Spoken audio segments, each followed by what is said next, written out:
Good morning, Lions, and welcome to the 18th A12 Lions Learning Weekend, or actually, I guess I should say 18th A12 Lions Learning Webinar Series.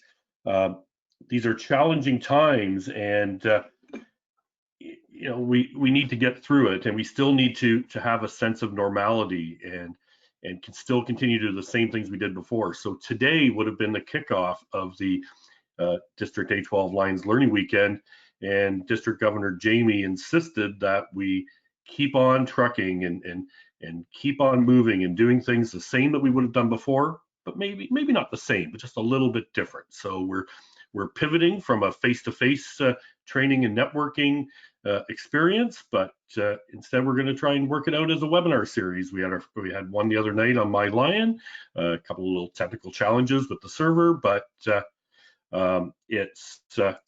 it's how we're going to have to roll for the next little bit. So we'll see how this plays out. So first off, before we get too started, I want to thank. We see Dave and Nan here on the webinar today. Dave Durant and Nancy Watt Durant.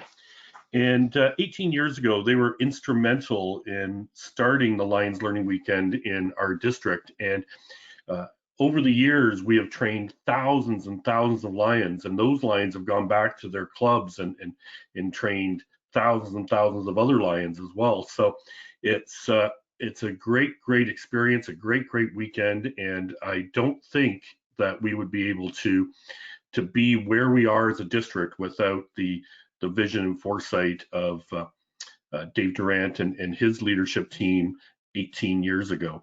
So I really big shout out to those people and all the people who have worked on the Lions Learning Weekend over the years, because it is truly a jewel of training in Lionism. So I really want to thank Dave and Nan for that.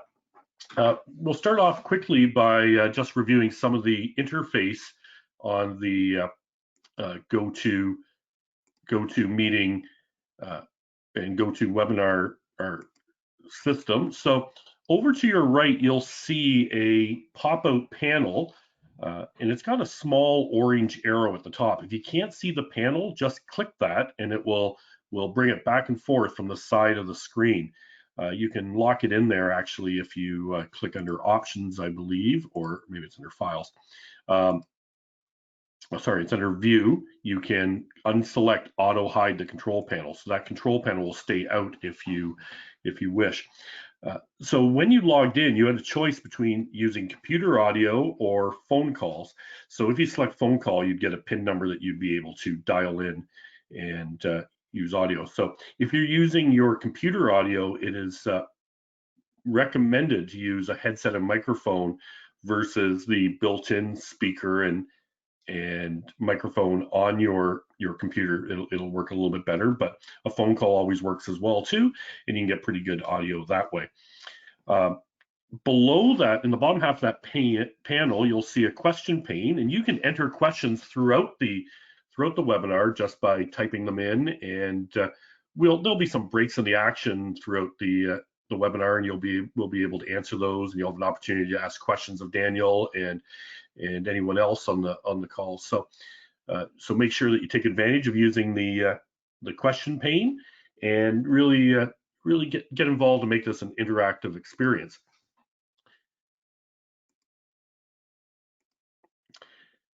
So you can also raise your hand if you'd like to ask a question by clicking the raise hand button.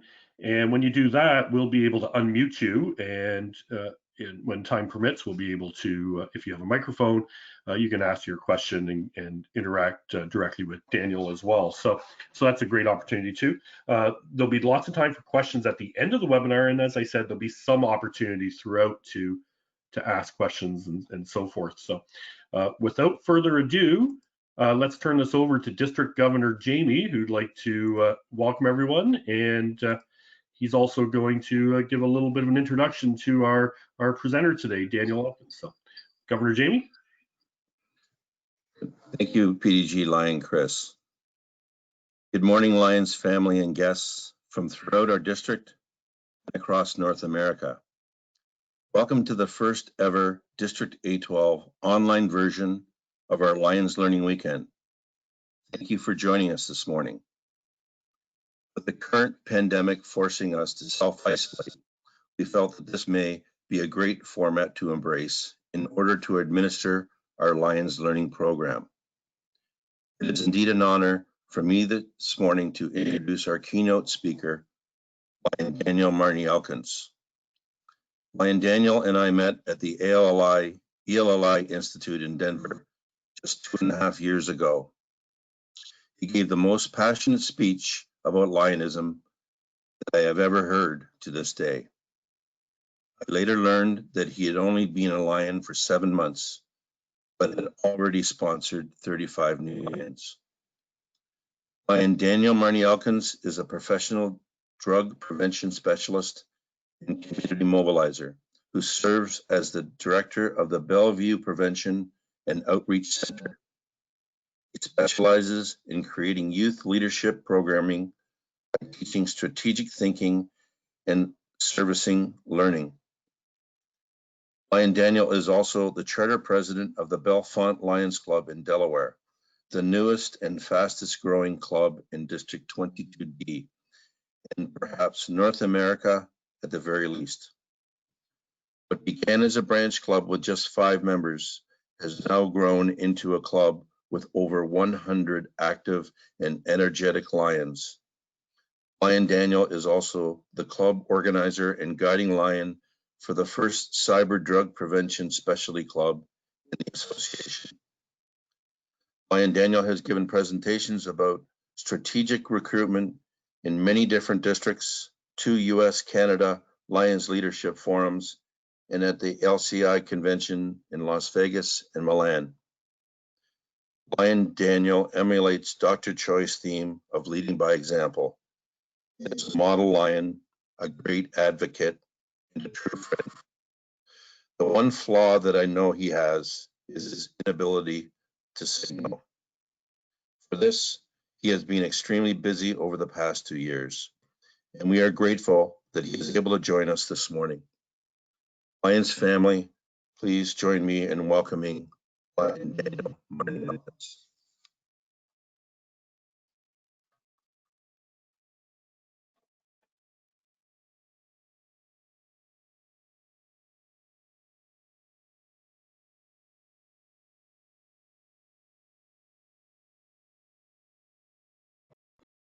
Well, hello, Lions. It is truly an honor and a privilege to be with you here today, virtually and in spirit.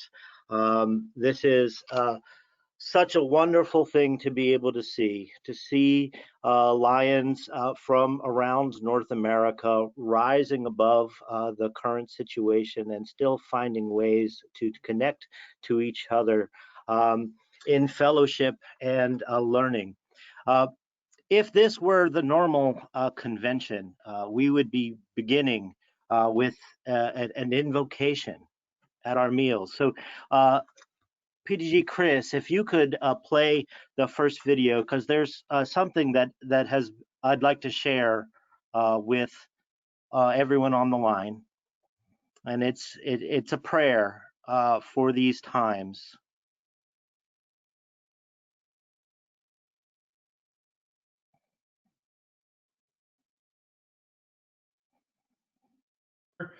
I'm working on it. It's okay. Okay. Yeah, we had a couple of video encoding issues at the beginning, so that's why we had to kind of come up with a different solution. So.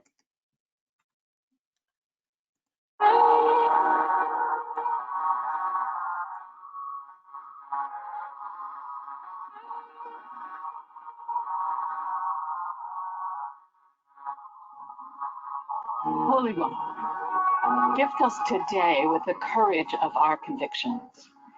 Where there is a need, there will be a lion. There is a need, Holy One, and it is everywhere. But with your help, lions are also everywhere. Strengthen us to serve our communities, those within and those beyond, those who are known and those who are unknown.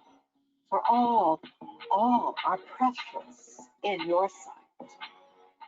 Empower us to meet humanitarian needs in wholly human ways. In this time of pandemic, disease, and dis-ease, protect us from the infection of grief. In this season of reasonable caution and irrational fear, encourage us to be at peace in ourselves and with others. Stretch our boundaries of self-interest until we reach an international understanding that kindness is how we survive. Service is the strength and the source of our progress. When the fear has faded, may the world remember we meant what we said. Never above you, never beneath you, always, always, always with you. Amen.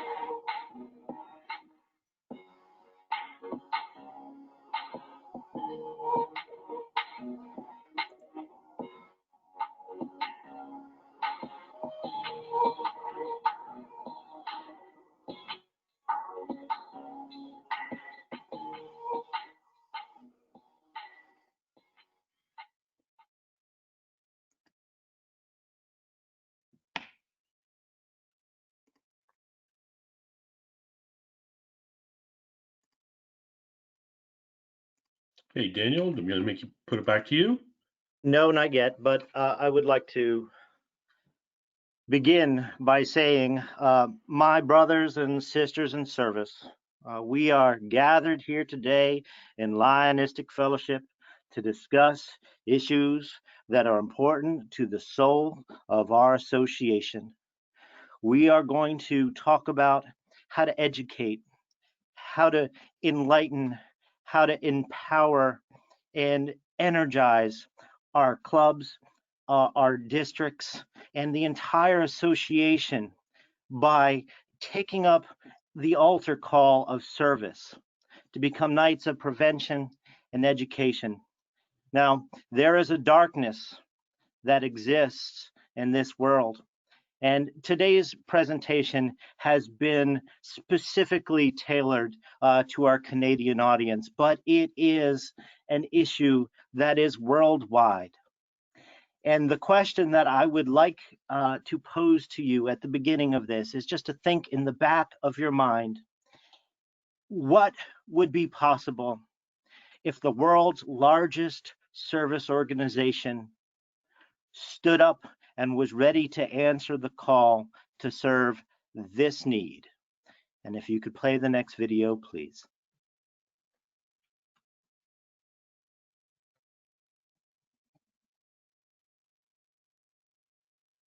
Canadians died after using opioids. That's 11 people a day. 94% of those deaths were accidental.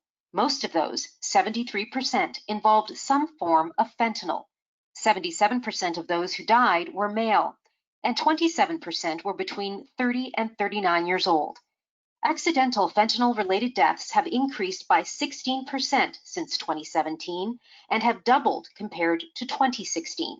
The situation is so dire in BC, statistics show these deaths have decreased overall life expectancy in that province for the first time in 30 years, from 83 years to 82.4 years. To put that into context, Canada hasn't seen an impact on life expectancy like this since the AIDS epidemic in the 1980s or the 1918 Spanish flu epidemic.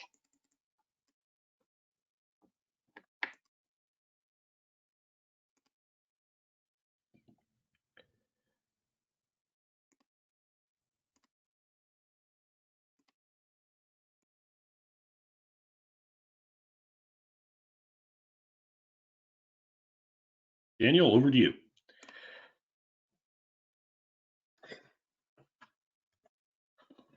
Hello, my name is Lion Daniel Elkins, and today we are going to talk about how lions can serve as knights of prevention and education. 95 years ago, Helen Keller came to Lions Clubs International and asked us to constitute ourselves as knights of the blind in the crusade against darkness.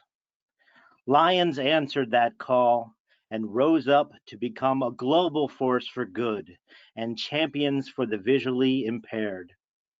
In our second century of service, there is a new darkness that we must constitute ourselves to face, the epidemic of addiction.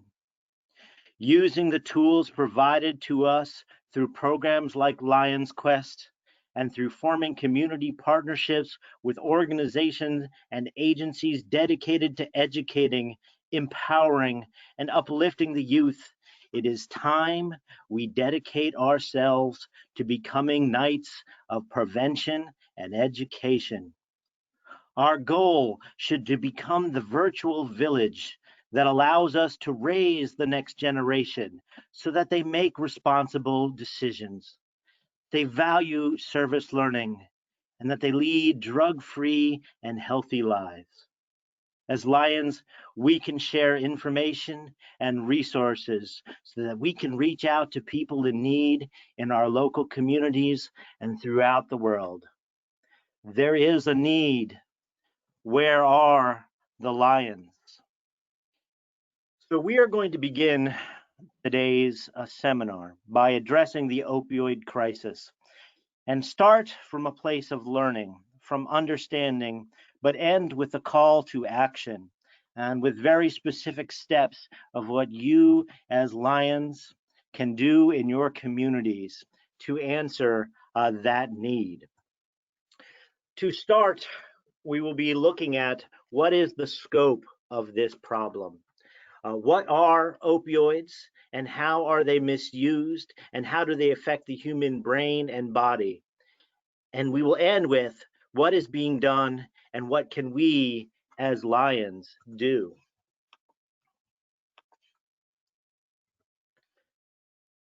The current opioid crisis has complex origins.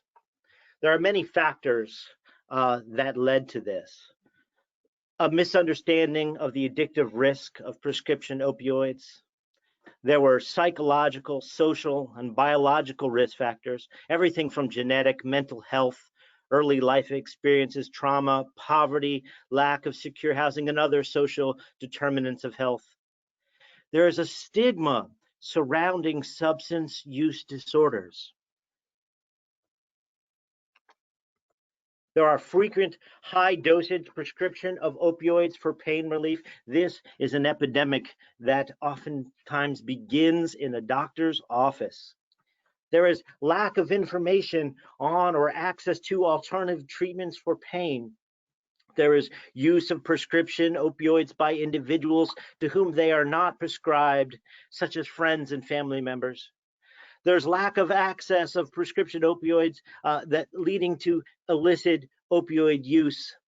And there's illegal drugs laced with fentanyl and its analogs, and we will talk more about that in a bit. But there's also a lack of comprehensive health care for both mind and body. Now, luckily, we as Lions have a prescription for that has been given to us. And I will be referring back to this program multiple times. But Lions Quest is the sword and shield with which we can protect and educate and uplift our communities.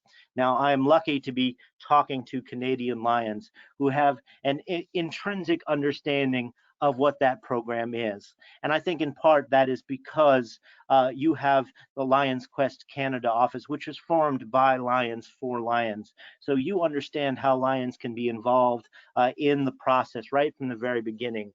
But this social emotional learning is how we address the lack of comprehensive healthcare for the minds of our youth. So let's just do a quick education because we're all coming at different levels. We have on the call here, everything from people who have doctorates in the field and are professionals to people who are just starting out. So we can all learn the same communal language. Let's at least start with an understanding. So what are opioids? So opioids is a term used for the entire family of opioid drugs, including natural, synthetic, and semi-synthetic. These drugs are chemically related and interact with the opioid receptors on nerve cells in the body and brain. And the whole family includes everything from heroin to codeine to fentanyl to methadone, morphine, and there's a whole list.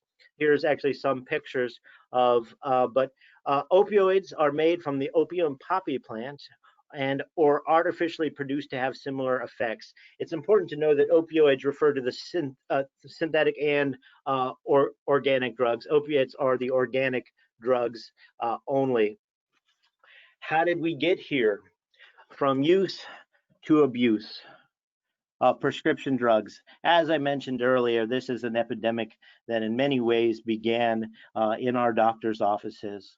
There was a point in time in which they began to put pain as a health indicator. And doctors and hospitals began to become rated on how well they were doing by how well they managed their pain. And so the prescription of pain medicine was heavily recommended in many ways. Part of that was by a pharmaceutical lobby that was seeking to increase profits. Part of that was just by caring and loving doctors who just didn't understand yet how addictive this was. So beginning with prescription, there's a thin line between use, misuse, and abuse. So here in Delaware, if you are injured in an accident, one of the very first things that you are offered is an opioid pain pill to help deal and manage your pain. And that's the way it has been for a long time. And use, when we're talking about this language, so if you're talking about using drugs, that is taking a medication as directed by a health provider. Now, in and of itself, there is nothing wrong with that. The problem is use can easily lead to misuse, which is taking more medication than prescribed or sharing yours with someone else. Now, many times misuse is often a case of you're still trying to feel better. You're just not using the drug in the way in which it was prescribed and intended. And of course, misuse leads to abuse, and then that is when you're misusing your medication or taking another person's prescription just to get high. So 1 in 6 teenagers admit to taking prescription drugs to get high or change their mood. A question for the audience, Chris, so if someone would like to raise their hand at this point. So if 1 in 6 teenagers admit to taking prescription drugs, what does that mean?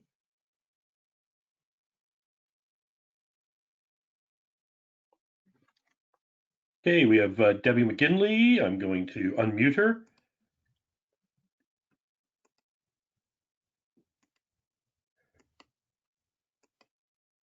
Debbie, you're unmuted. Go ahead. Does that mean there's probably more that are doing it? Absolutely. Spoken like someone who knows kids. The problem with these statistics is that they're oftentimes conducted by people who are doing researchers, that they're on surveys that are given in schools that are told that they're anonymous, but oftentimes full disclosure does not come across. So 1 in 6. Okay, we also have Tom Gordon's raised his hand. Yes, please. PID Tom. Tom, go ahead. Tom, you're unmuted.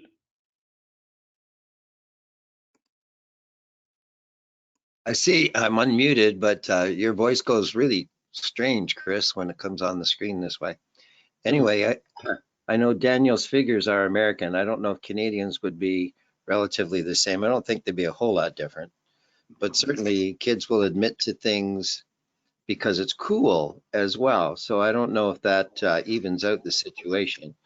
You know, some will admit to doing things they've never done, and some will cover up things they've done because it's seen as a bad thing in society today. So I think you got both extremes there. I think they even themselves out here in Canada. Mhm. Oh, and I think that's a great point, and that's why it's hard to rely on statistics like this. But the reason to start and include it is just to start the conversation to think about that this is and may be a lot more widespread than we thought. Just dealing with the drug prevention work that I do, traveling around, I have literally been called into middle schools with fifth graders who are popping pills. And that might be something that's culturally unique to the United States, but this is an issue that has been passed around.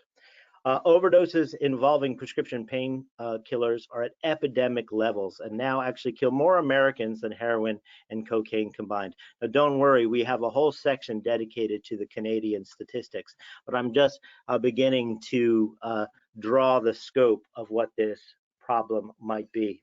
So the addiction progression.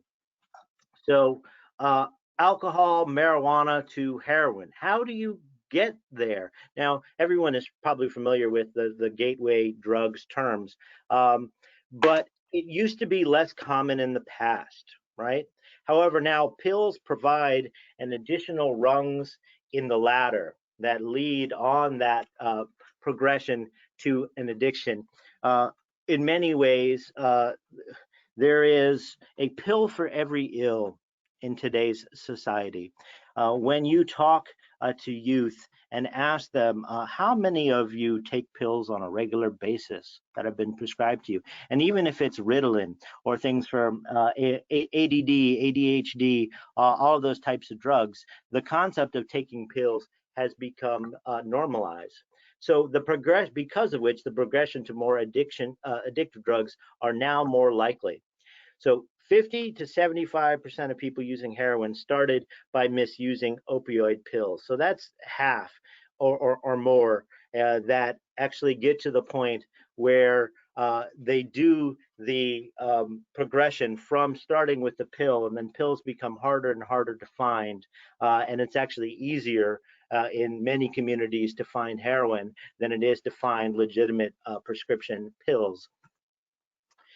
When combined with other drugs, opioids become even more dangerous. So when you mix with alcohol, stimulants, or sedatives, or when you combine it with other substances, so when the heroin is cut or the pills are pressed instead of using the traditional ingredients, they begin cut with fentanyl, which is a synthetic analog to heroin. So oftentimes people misusing opioids don't know what they will get because of this cutting process.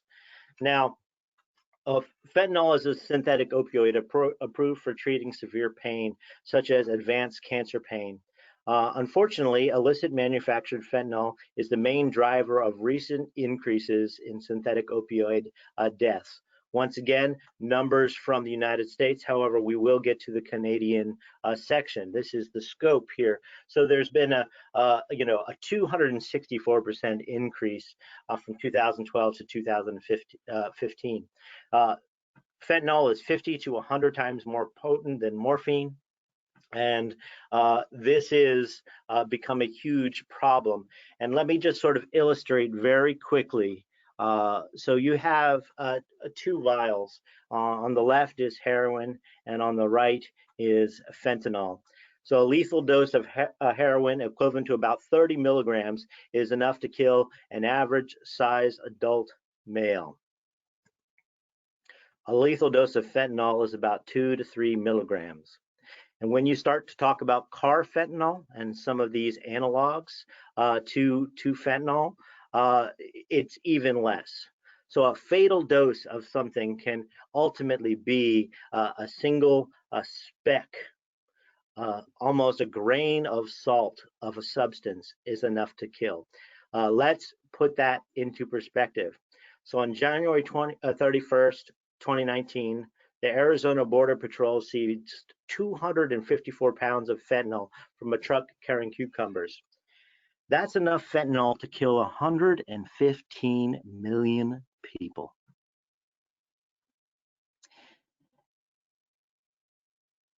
That is 1/3 of the population of the United States. That is several times the population of Canada in one shipment that got stopped. So what about all the other shipments that have not been stopped? Fentanyl is such a powerful drug that they have actually had to change the way that they do drug testing. Because it can oftentimes it can be absorbed through the skin. If you breathe it in, it's even worse. So there was a drug raid, a DEA raid in Pittsburgh, Pennsylvania, in which there was a group of DEA agents that were raiding a lab in which had the fentanyl being produced there. And during the course of the raid, somebody knocked into a table and it got up into the air. And all 18 of the sort of officers that were doing the raid started showing signs of overdose. They have begun to change the way that it is tested in labs. They used to do on-site testing, in which they would just right there at the crime scene test to see what sort of drugs it is. But now they actually have to have someone who is testing it under a chemical hood, wearing the full chemical suit, with a secondary person who's 10 or 15 feet away with a dose of naloxone, which is an opioid inhibitor, just in case the person testing the drug overdoses on the drugs. We are dealing with a drug that is more powerful than it has ever been before. So why do people misuse opioids? Let's just get some understanding. A person may begin to misuse a legitimate prescription by increasing the dosage on their own due to increased tolerance. The more you take, the more your body builds a tolerance, and then the more you need to take in order to get the same effects. They may be experimenting with recreational use due to sensation seeking or emotional stress and pain. They may pulverize the pills, then snort or inject to increase the effect.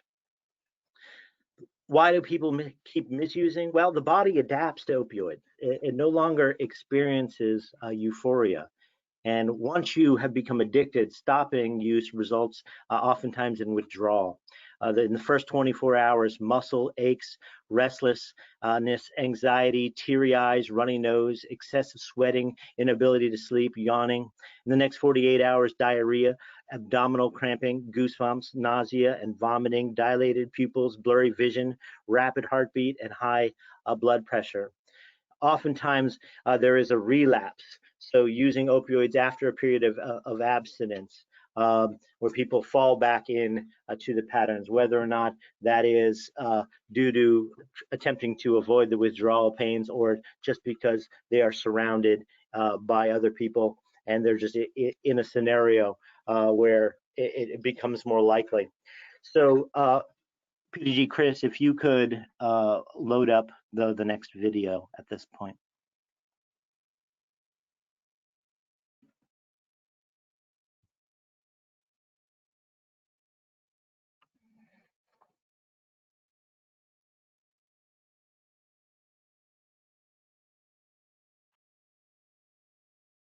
Sick. It feels like 1,000 times worse than the flu. You're sweaty. You're trying to get through anything. I would walk into class, with in these withdrawals, and I would go through this horrible week. Never gonna do this again. And 2 days later, I'd already made it through the acute withdrawals, but I was using again, knowing full well that I'm gonna have to go through that again at some point. I wish I knew really what these prescription pills were. These are all synthetic forms of heroin.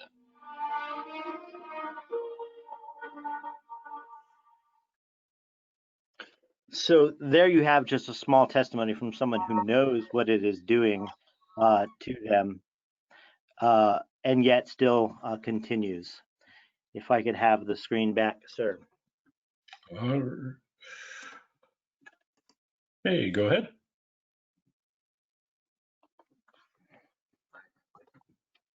So what does an opioid overdose look like? It is important to be able to recognize the signs. Pinpoint pupils are always present, oftentimes awake but unable to talk. The fingernails and lips turn blue or purplish black. The bluish purple skin for lighter skinned people, or grayish or ashen skin tone for darker skin. Slow, shallow, erratic or stopped breathing, less than 6 breaths per minute. Slow, erratic or non-existent pulse, so a slowed heartbeat that occurs. Choking sounds or snore-like gurgling noise. It's often called the death rattle by EMTs. They are unresponsive to outside stimulus. Now, it is important to note that there is a drug, and I've mentioned it earlier, naloxone or Narcan, that can, in fact, reverse an overdose.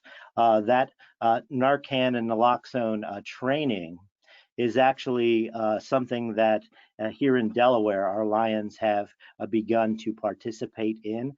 We have several Lions who are part of the Knights of Prevention and Education cyber club that are actually naloxone trainers for various organizations. So this is something that when we get to the action point, I will return to.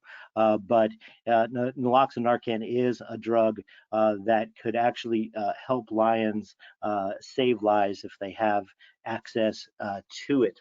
So I want to, I'm painting a dark picture here, and that's intentional. But after every darkness, there can be a light.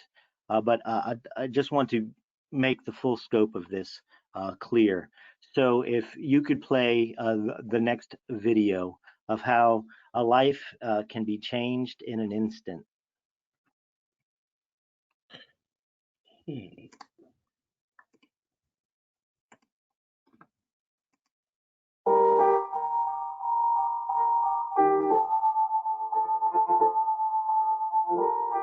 He was full of energy. Full of energy.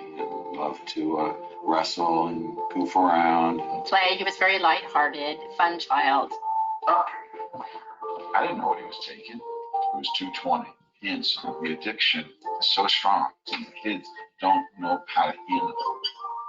They didn't care. I miss you guys sometimes. Would much rather have Aaron like this than Dad. A lot of parents don't have that luxury. We can kiss our son at night. What a lifetime. Dad shave you in the end? Dad shaving? 1 yes, 2 no. No.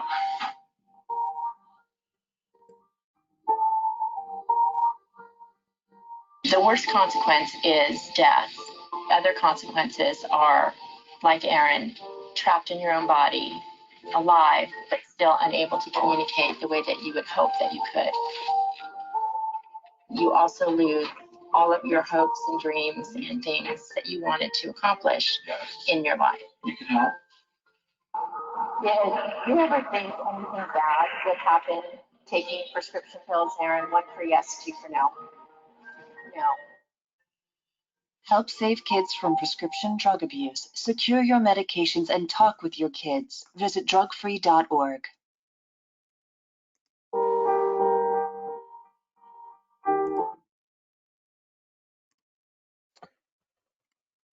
So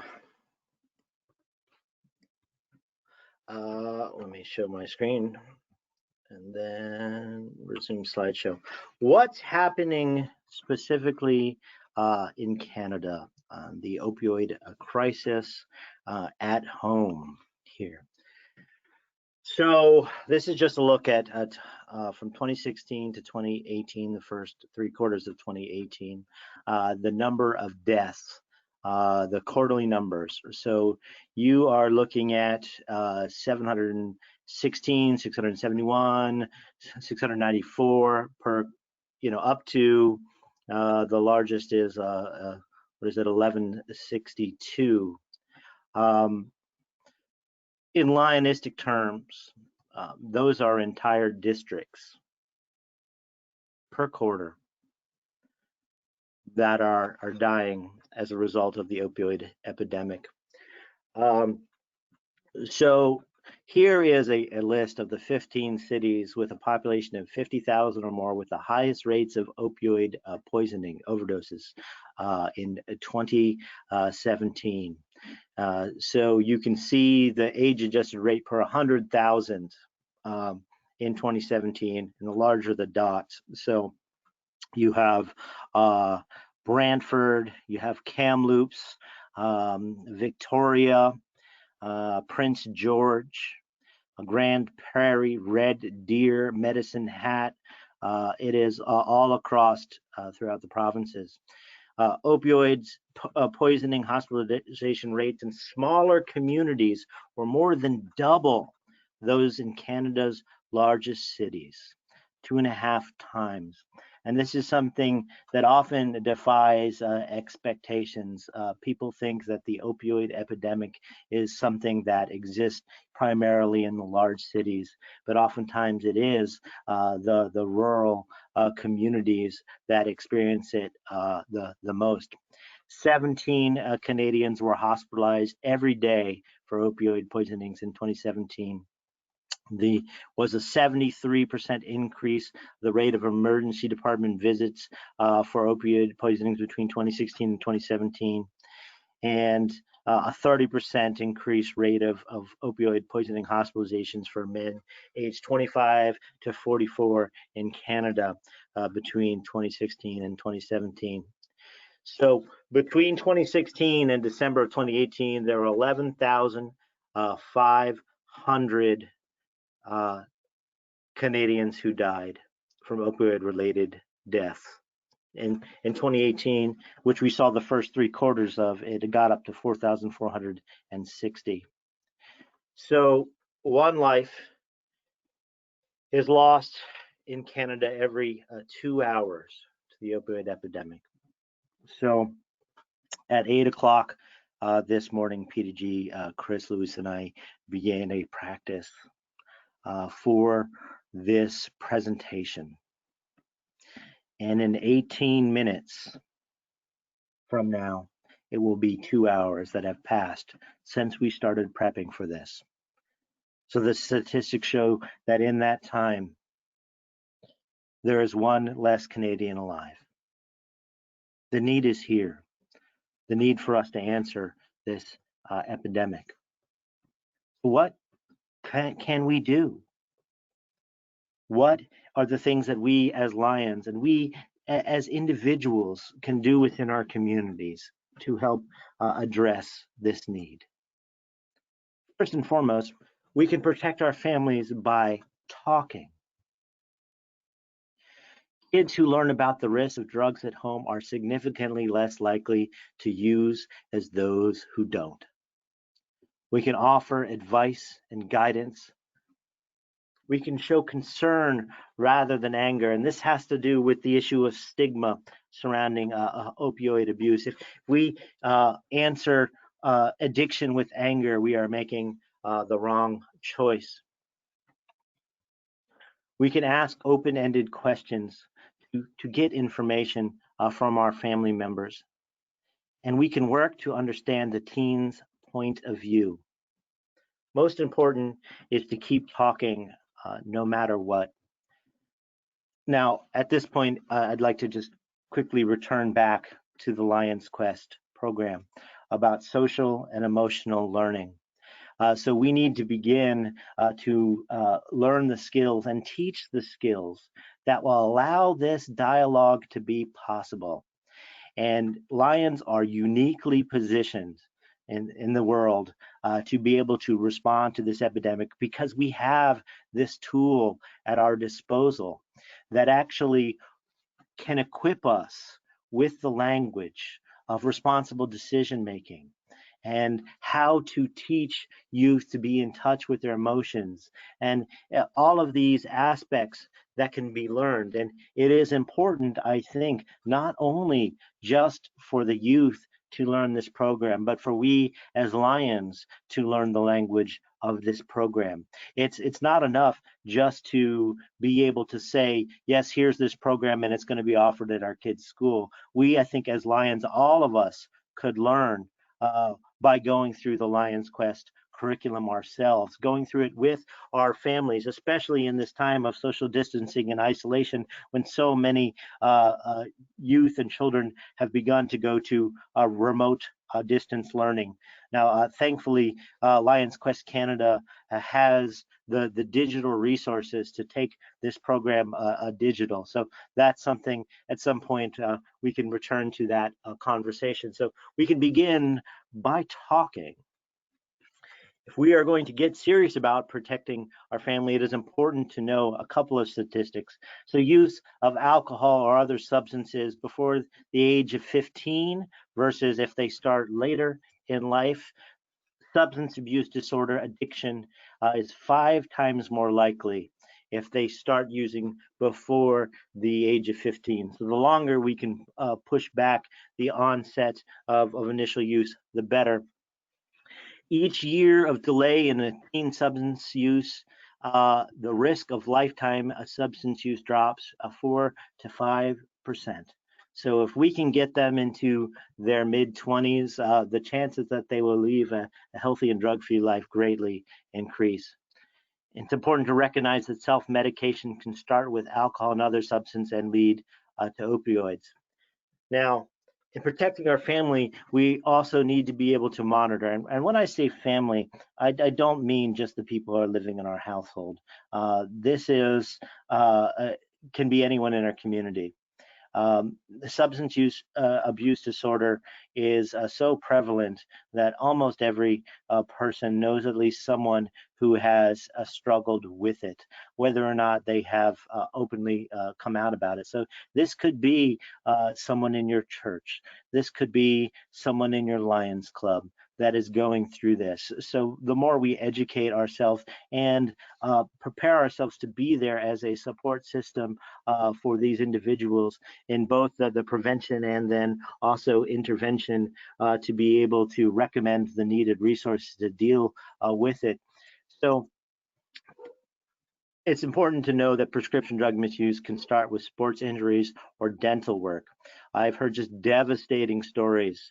There's a young woman who was a soccer fan and she played soccer and had a scholarship to go to college to play soccer and got hit in the mouth with a soccer ball, kicked at full force, and had multiple dental surgeries. And of course, unbeknownst to her parents, the medication that she had been given was opioids, and she became ultimately addicted to those pills, and then from those pills to heroin, and ultimately ended up overdosing. And it started with a soccer injury. And this was like a all-star athlete with a scholarship. So in 2016, there were 423,000 teens aged 12 to 17 who misuse prescription pain relievers for the first time, and that's in North America. If a teen in your family is prescribed a medicine, control the medicine and monitor dosages. So they should not be responsible for taking their own medication. You should be aware of what the dosage is. Take note of how many pills are in each prescription bottle or pill packet, and keep track of refills. Dispose of old medicine. So this is something that we as Lions can do, is raise awareness about the proper disposal of prescription pills and pain medicine.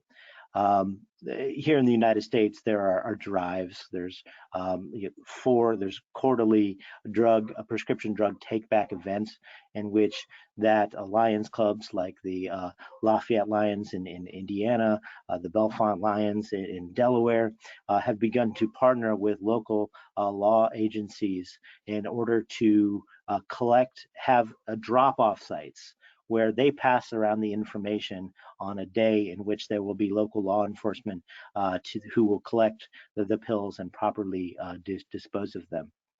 This is something that I have a personal story and experience with, and it's not one that I often share, but it is part of the reason that I do the work that I do. So in 2005, I was in Huntington, West Virginia, attending graduate school for political science. And I had a very close friend, a brilliant and gifted musician named Sam. And Sam, whenever they were playing a show in town, would come and hang out before the show. My house was not too far from the local venue in which they played at. And one day Sam came by and asked if he could use the bathroom. And he went to the bathroom, and I didn't think anything about it. And we went out to the show and had a good time at the show. And every time that there was, a show, I would always call the people and the musicians, the next day just to make sure that they got home safely. Generally because there was some alcohol involved at these shows, and I wanted to make sure that they had designated drivers and they got back. Well, the next day when I called Sam, there was no response, and he ended up his mother found him dead, overdosed on prescription pain pills, and I was just absolutely floored. I had no idea. I mean, I had known him closely that this was something that he was potentially addicted to, just none whatsoever. And the thought occurred to me. I was like, listen, he showed up at my house and it was there. And where did he get these pills? I was with him the entire time. And then I had a sinking feeling because earlier in that year, I had a surgery for kidney stones, and I had been prescribed prescription pain pills. Opioids, and they didn't sit well with me. I've never liked them, so I didn't take them all.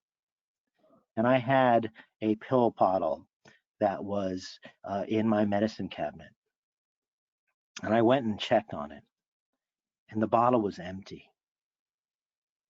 And because I did not know to properly dispose of my medicine, I had to attend one of my best friend's funerals and look his mother in the eye and say, I think those pills came from me. This is a moment, and it's good that there's not a video camera here because I tear up every time I tell that story. But this is a moment that we as Lions can prevent other parents from experiencing by just sharing this message that we need to properly dispose of our medicine. First use of opioids, the statistics show, oftentimes comes from younger adults stealing medicine from their elderly relatives, going through their medicine cabinet and just grabbing pills. But unfortunately, that is within our age demographic as we as Lions. Every time I talk about this, someone usually stops and thinks, oh my gosh, I actually have in my medicine cabinet right now some of these pills. So what can we do as Lions? We can begin to know that we need to educate our communities and our members about how to properly dispose of all medicines. So we can also protect our family by asking about alternatives. So ask your physician, is an opioid absolutely necessary? And what are the alternatives? There are alternatives. So you can do your research, and there is a link here. I will make sure that PDG Chris and DG Jamie get access to this presentation should you want to go to these links. Tell your physician and your family and your community and your Lions Club that taking an opioid now increases risks of addiction now and later. And to look into these alternatives is worthwhile because of the risks. Pain management, not pain killing, is important to understand. Moderate pain is a message from the body to take care and proceed cautiously. It exists for a reason. We can begin to protect our family by looking for of use. So the constrictions of the pupils for a few hours or up to a day after use, depending on the drug, shallow breathing and signs of disorientation, drifting into and out of consciousness, sometimes with excessive yawning. We can also begin to find answers. So these are Canada-specific sites that one can go to that have links. So part of, if we are going to serve as Knights of Prevention and Education, we must educate ourselves before educating others. So there are resources, DrugFreeKids, that has prevention resources. They talk about intervention. They have the ability to do treatment and recovery resources that are all there. And of course, I have here this specifically, cannabis edibles aren't as innocent as they look, because I know you all have just legalized, and that's a completely separate conversation. But it is important to be aware of that when you're talking about cannabis, the THC levels that exist in today's marijuana are, sometimes the 30 to 40%, times more potent and powerful than what existed in the 1970s. So in many ways, it's a completely different drug. There's DPNOC.org, which is the Drug Prevention Network of Canada, which lists drug facts. It has options to how to get involved, and it has a list of many of the different drug prevention coalitions that exist in Canada. And if you are interested in starting to do this work, I would begin by looking for partnerships. And I'm going to get into that a little bit more in a moment. But here are those two resources that are quality resources about prevention, education, and treatment that are specifically, all their facts and figures that they will have are specific for Canada. So it is good to have those. Now, this is the Partnership for Drug-Free Kids is a national partner of the DEA 360 program, which is a America-based program. Obviously, it's the Drug Enforcement Agency, but it is a little known fact that LCIF actually has a partnership with the DEA 360 program. And part of that partnership through the Lions Quest office is to share information. So that's why I actually included some of the information for Partnership for Drug-Free Kids. There is information on their site that is amazing. And it does not matter where in the world that you come from, because they have parent blogs and how to have the conversation with the teens. And they have ebooks that you can get. And here is an ebook that is a pretty good one. Substance use disorders don't discriminate. They affect the rich and the poor, all socioeconomic groups and ethnic groups. It is important for us to bring people out from the shadows and get them the help they need. And we do that by having conversations like this. So you can get one-on-one support if there are people that you know that are dealing with addictions. Now, on the left-hand side are all of the addiction helplines, and they're done by province. And so that was one of the interesting, as I was doing my research. So the US has like a national helpline, but it appears in many ways that the Canadian model is to empower each of the provinces. So there are the numbers. They have, many of them have youth services numbers as well here. And once again, this slide will be made available. There is also through drugfree.org a helpline that you can send a text message to. Now, this should work even if you are across the borders. And you can get personalized help. So your specialist will get back to you within 24 to 48 hours with a text message response.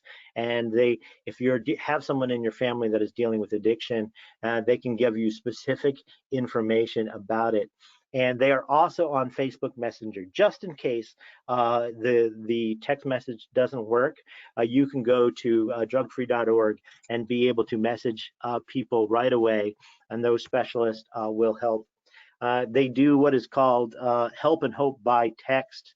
So you can, through Facebook, sort of sign up and get these personalized content that is matched to each parent and child's unique needs, and adapt through. They have peers and coaches that will give you real-time support. Once again, here's just a quick example of what that looks like here.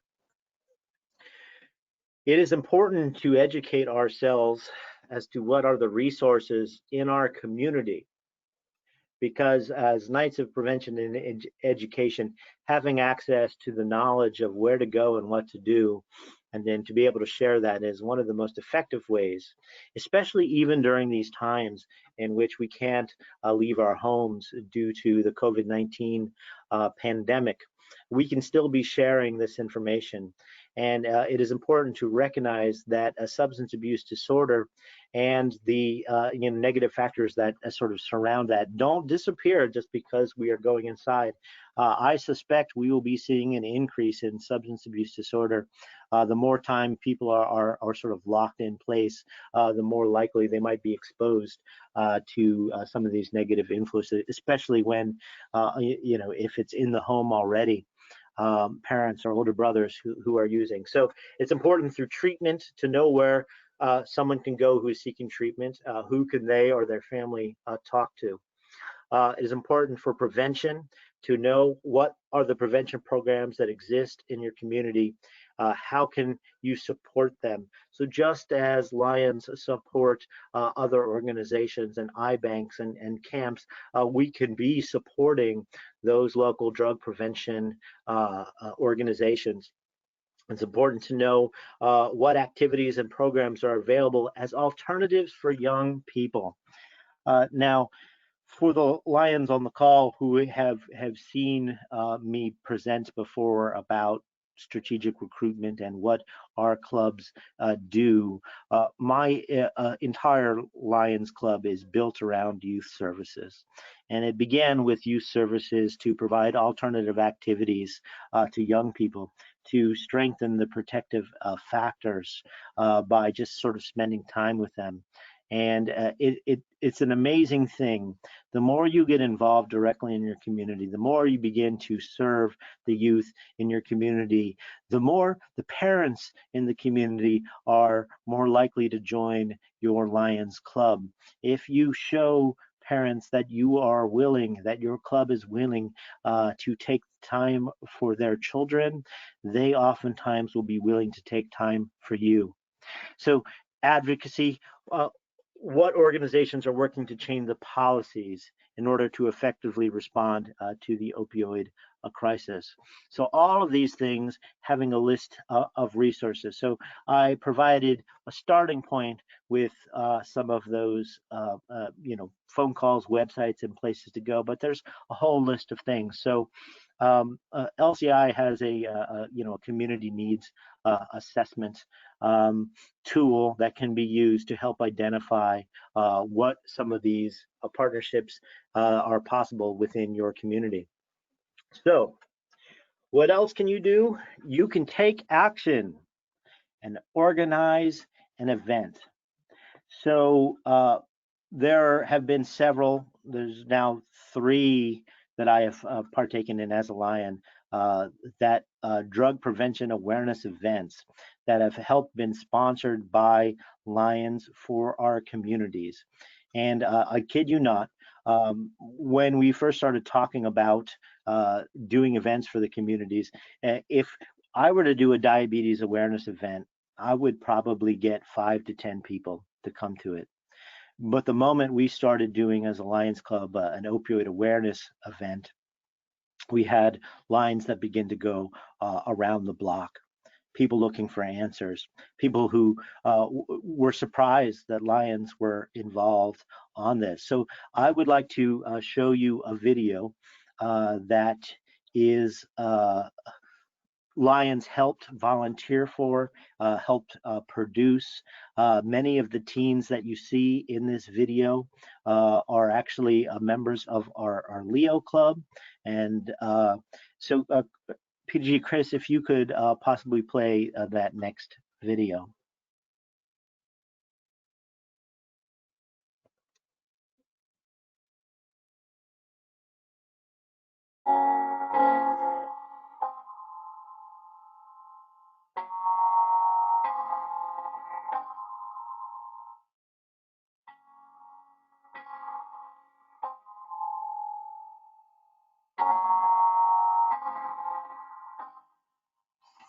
Good morning.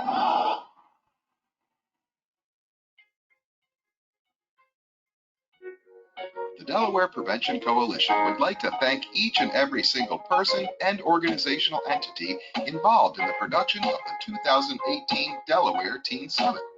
Without the support of our funders, community partners, volunteers, vendors, participants, and attendees, this event would have not been possible. And we are grateful for your help in creating a fun, positive, and educational event for the teens of Delaware.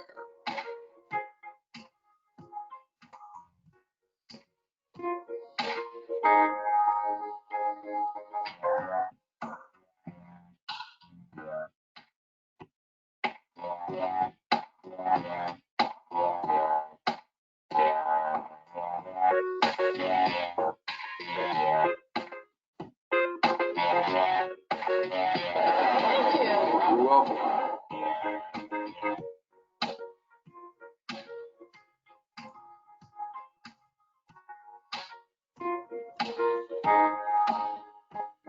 And his dream was all about young people like you. So give your hand for the dreamer, Martin Luther King. Free at last! Free at last! Thank God Almighty! We're free at last! Get some love for freedom, everybody! I think the people who represent you, should look like you. So please repeat after me. Say, dream big, because dreams do come true. To contribute to this state, to this world. As I look across the room and see all the folks that started this journey with us, I say thank you on behalf of the Division of Prevention and Behavioral Health Services and the Department of Services for Children with Mental I'm at Academy making this event possible tonight. We're not making it possible, but hopefully in the workshops tonight. Today will truly be a day to remember. Everybody say motivated. Don't wait for anybody to do anything for you. You know it for yourself. In the girls' workshop, basically, we were focusing on body positivity. So we could show kids that all the girls, that the idols, the artists that they look up to aren't always as they seem. They aren't always as confident, or they do have insecurities. They're human just like us. And I think it really empowered the girls to know that. Well, I was not today, so it was really good. I think it was a great success. I think everyone loved it, and we pulled off pretty well. My favorite part of this was our workshop, because we wanted a more structured approach, but it was really funny how like everybody seemed to be getting involved, and the energy was just, it seemed aggressive at first, but then we redirected it to make a more civilized approach, and we were able to execute all of our information. So while we were giving them information, they were boosting us and like coming at us, and then we redirected that energy towards teaching them about like how to prevent themselves from getting into drugs and alcohol. Parents learned how to find drugs and tell if their children are hiding something or acting weird, or if they're on the stuff. They had real FBI agents come here and tell them like the possible places children can hide this stuff, and the way the child would act if they would be hiding something or they're actually on it. We talked about depression and how to identify it in the within our youth. Yeah, so that was cool. So we had the co-ed, and in the code we played a game, Team Feud, where we had boys versus girls, and we had different questions and Pictionaries. It turned out pretty well. They got very excited. They got really turned. When you go to Teen Summit, there's a lot of dancing, and I enjoyed dancing in front of everybody, getting everybody hyped. Everybody loved it. Seeing like everybody so energized, like it felt good to be around peers with, like, I don't know, with the same type of energy. Being like something, because it's not something that happens all the time. It's very rare. Okay, so I really liked how like people were speaking about like the things that they went through like in their life, because it really helped me understand like how to go through it too, because sometimes I go through the same thing, and it's just like nice to have someone to relate to, especially someone who you can look up to, who's, you know, famous, and you can see that they went through the same things that you did. Hey man, you know, I like everything, you know, from the poems to the step teams, you know. Yeah, that was all nice. You feel me? Like the girls were singing, dance, yeah, you know, the dance free time. I liked it all that, you know. Yeah, it was cool though. It was cool. What was that? Teen Summit League. Yes. Thank you very much. Have a great night, guys. Any of you are like teens and are watching this and want to do it, like we welcome you. We want more like new people to do it, because it's my first year doing it, and I'd say it was a very fantastic experience. Got to meet new friends. I got to take charge in the group, and it was overall just really fun. You next year.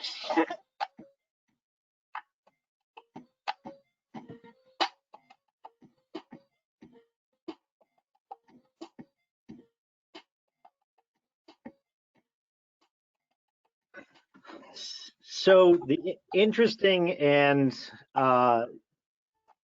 unique thing about what is possible when you begin to form community partnerships. So what I'd like to ask, what did you notice about the roles of youth in that event? If there's anyone who would like to raise their hand and talk about their observations on what role youth played in that event.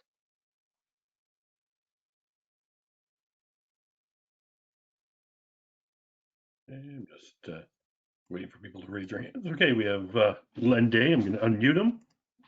Go ahead, Len. It was nice to see that they were totally engaged in everything that was going on.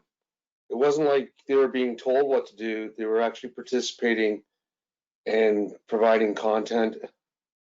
So that's the thing I like about what Daniel does with his youth. He gets them totally involved, and he continues to not produce future leaders, but to produce just plain old leaders. You are so. I mean, that's a great point in noting that they were the content creators. So the adults in that situation helped set the stage, but then we worked with the youth to provide the education to them. So there was a group of about 20 youth that designed the seminars for that, and that we as Lions and Knights of Prevention and Education provided them with the information so that they could educate their peers. And then we set the stage for them to have an event in which they were essentially sort of leading the way. There is a maxim that says when involving youth in a process, any decision that involves youth should have a youth being a part of that decision-making process. If we want to empower them to be the next generation of leaders, we need to give them those opportunities. And this is, as you can just see, those faces. Now, that video and the voiceover was done by Lion Scott Michaels, who's a Bellefonte Lion. You saw that row of volunteers. Those were Bellefonte Lions as the volunteers. Of those youth that were in the video, so the young man that was speaking at the end, the young man that was talking about the CSI room, the young woman, the two young women in the hijab, are, out of those 4, 3 have become Lions, and 1 is one of our Leo leaders. Of those youth, how do we get the next generation of Lions? We involve them and we empower them to do activities sort of like that. And the interesting thing about community partnerships, and we're going to get a little bit more into community partnerships in a second. So we partnered with the Delaware Prevention Coalition, which is a local community coalition. And the amazing thing is, just last night, we were on a call, and it was the COPE Cyber Youth Chat, and which I'll talk a little bit more about in a bit. But we were joined by 25 youth who were not Leos. We had our Cyber Leo group joined by 25 additional youth to take part in the conversation, because we were talking about drug prevention and education. And it was just incredible to have all of these extra youth want to participate because of what we had chosen as our service project. So let me just move forward. And now is when we specifically get into talking about the nights of prevention and education. So on the call, we have the Canadian Lions that are have joined for the Learning Weekend, but we also have people who are members of the Knights of Prevention and Education, the COPE Cyber Lions Club. So just to give a little bit of perspective, about 3 years ago, I started working with the Lions Quest office. So I wrote a grant for my district in District 22D in Delaware to apply for funds to use the Lions Quest program. Now, as a drug prevention specialist, I have used every single evidence-based curriculum that has been out in the last 10 years.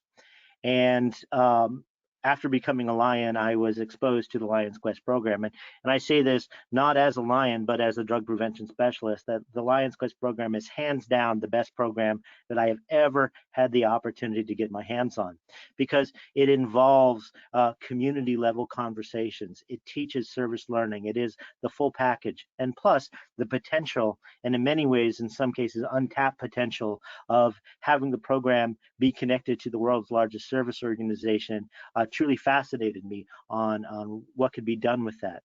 And in doing so and starting to work with the Lions Quest office, I was introduced to Kimberly Haynes, who I believe is on the call. And she is the Lions Quest program development specialist at Oak Brook. And over the course of the last 3 years of working together, we have helped develop a community model version of Lions Quest in which we are using it outside of the school base. Now, this is something that we had to, sort of invent in the United States. Thankfully, in Canada, you guys understood that a long time ago, that Lions Quest can be used, outside of the school and can be beneficial with any place that youth gather on a regular basis.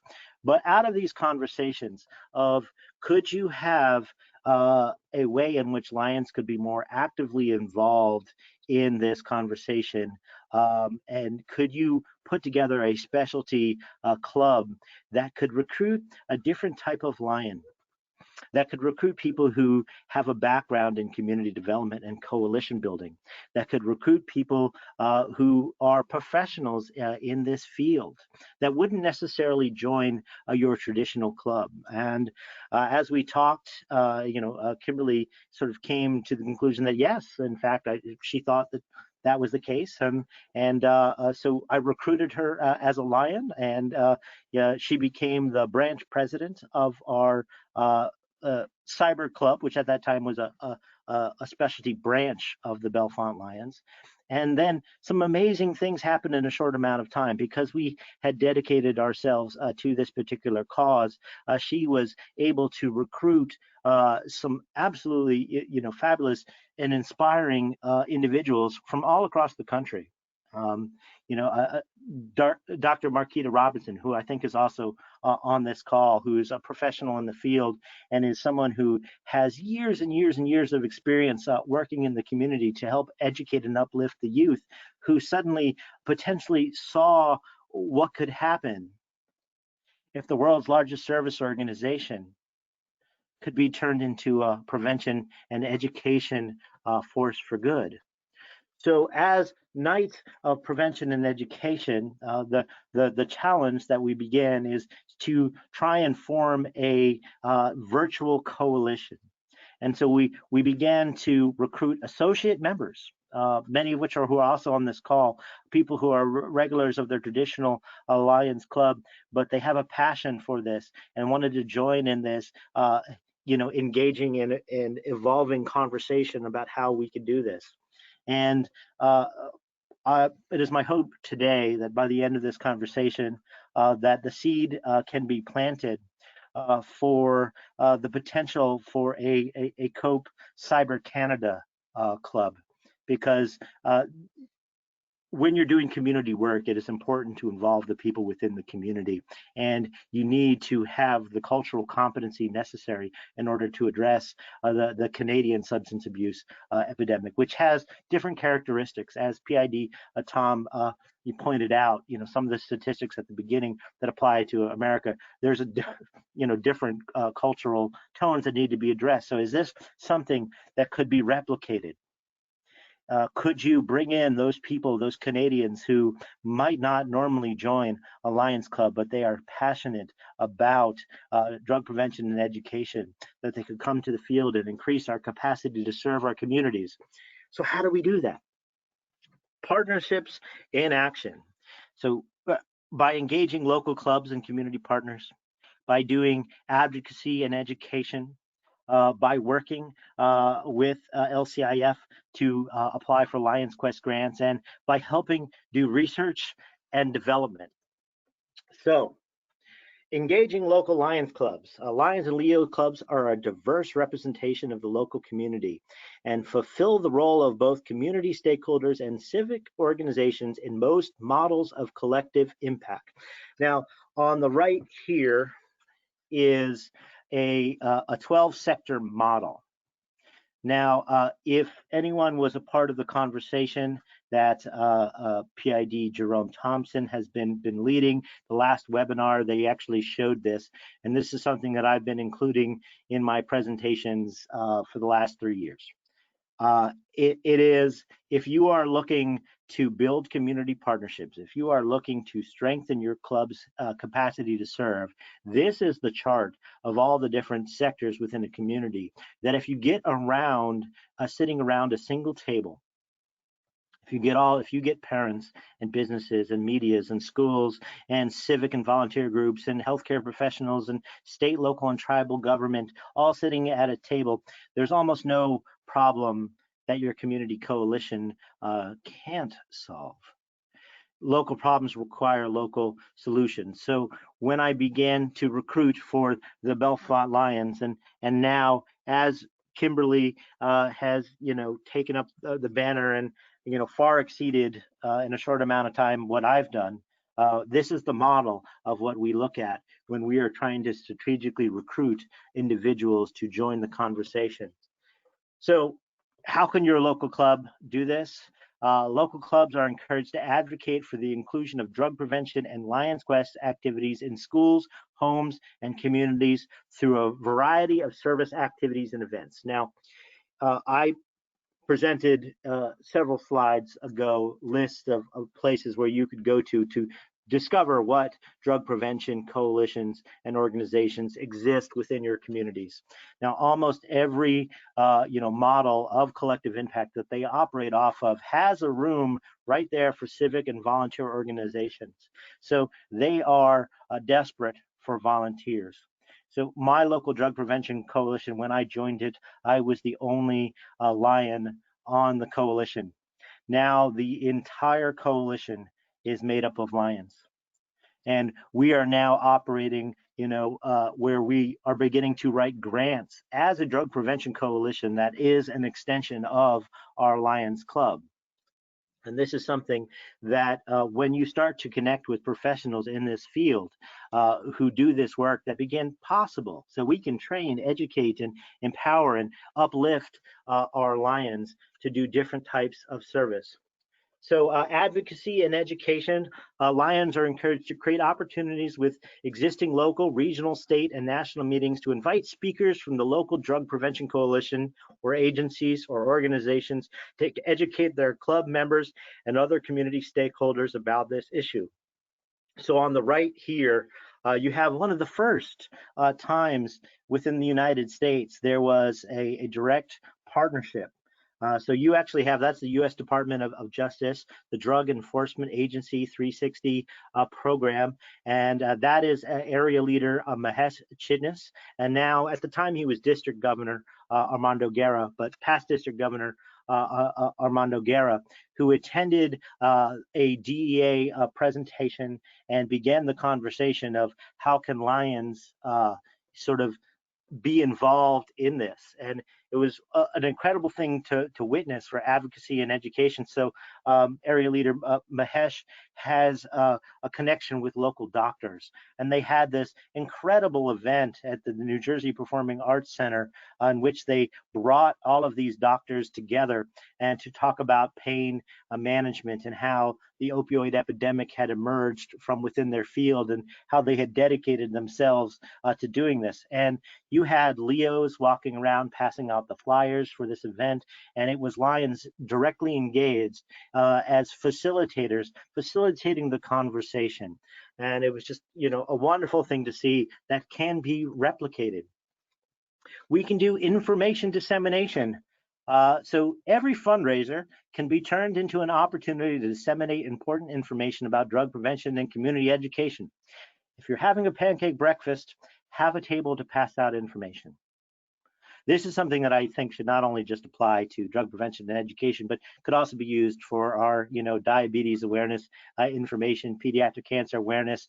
If people are coming out, we should be having a table where we are passing out not just information about a local Lions Club, but information about the things that afflict our communities. So Lions are encouraged to participate in encouraging community members and youth to take a pledge to live a drug-free life. So the gentleman on the right side of the screen is Lion Tom McDonough. He is my sponsor. He is the person to blame for all of my Lionistic activities. And this is Lion Tom back when we were the Belafonte branch Lions Club at a community event. And he was running a table there, taking drug-free pledges from the community. And we actually had someone dressed up in a Lions costume, and this was a Halloween event, so everybody was sort of in costume, and they, with their families, came over and got little free giveaways and candy and bracelets as a part of an initiative that if they, with their family, would take a pledge and to then take a picture of holding up this little pledge card of saying that I pledge to live a drug-free life. And so they're taking a picture next to the Lions logo, next to a lion, and are being engaged. It's an easy lift for Lions to do something like this at all of their community events. We can do community outreach and program promotion. So we can help host community events that can train and raise awareness about the opioid epidemic, opioid addiction risk and symptoms, overdose prevention, and evidence-based drug prevention programs like Lions Quest. So on the right of the screen, this is the Opioid Awareness Summit Information Saves 2. It's the sequel. It's the second year we did this, and it was hosted by the Delaware Prevention Coalition, once again, our community partners who helped us host the Teen Summit, and then the DEA Philadelphia Field Office. And as you can actually see at the bottom, you see that it's the Lions partnered with all of these organizations, our community organizations. And essentially almost every room had Lions in it. We had Leos that were educated about, we had worked with, and that had been going through the Lions Quest program, and then also drug prevention education, so they could help lead discussions. And it's amazing. I had another video, but you know, just for time, But it was an event where we actually had games. We rented one of those large inflatable water slides for all the kids to celebrate afterwards. We had spinning wheels of drug prevention trivia where they could win prizes. We had someone there who was a lion who is a Narcan naloxone trainer who was training the parents. And so we actually had stuff that went from elementary all the way through the adults as a conversation. And it was extremely well intended. We actually, at the very first one of these, invited Lions from New Jersey who had done they were a dance company, Lion of Varsha from New Jersey, who is going to be the district governor coming up, has a dance company, and they'd done a whole dance, an interpretive dance around drug prevention and addiction that they performed for people. Wonderful, out-of-the-box ways to promote things. And of course, at every single turn, we had information about the Lions Quest program that was being distributed to people. Lions Quest programs and grants. So Lions are encouraged to actively seek opportunities to apply for funding that will support the promotion, implementation, or expansion of their Lions Quest program in their local area. So Lions Quest supports character development, social emotional learning, civic values, violence and substance abuse prevention, and service learning.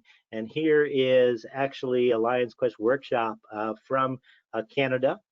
You might know some of the people here in this picture, but it's such an incredible program. I can't stress that enough. And I know in speaking to Canadian Lions just how well versed you are with this program.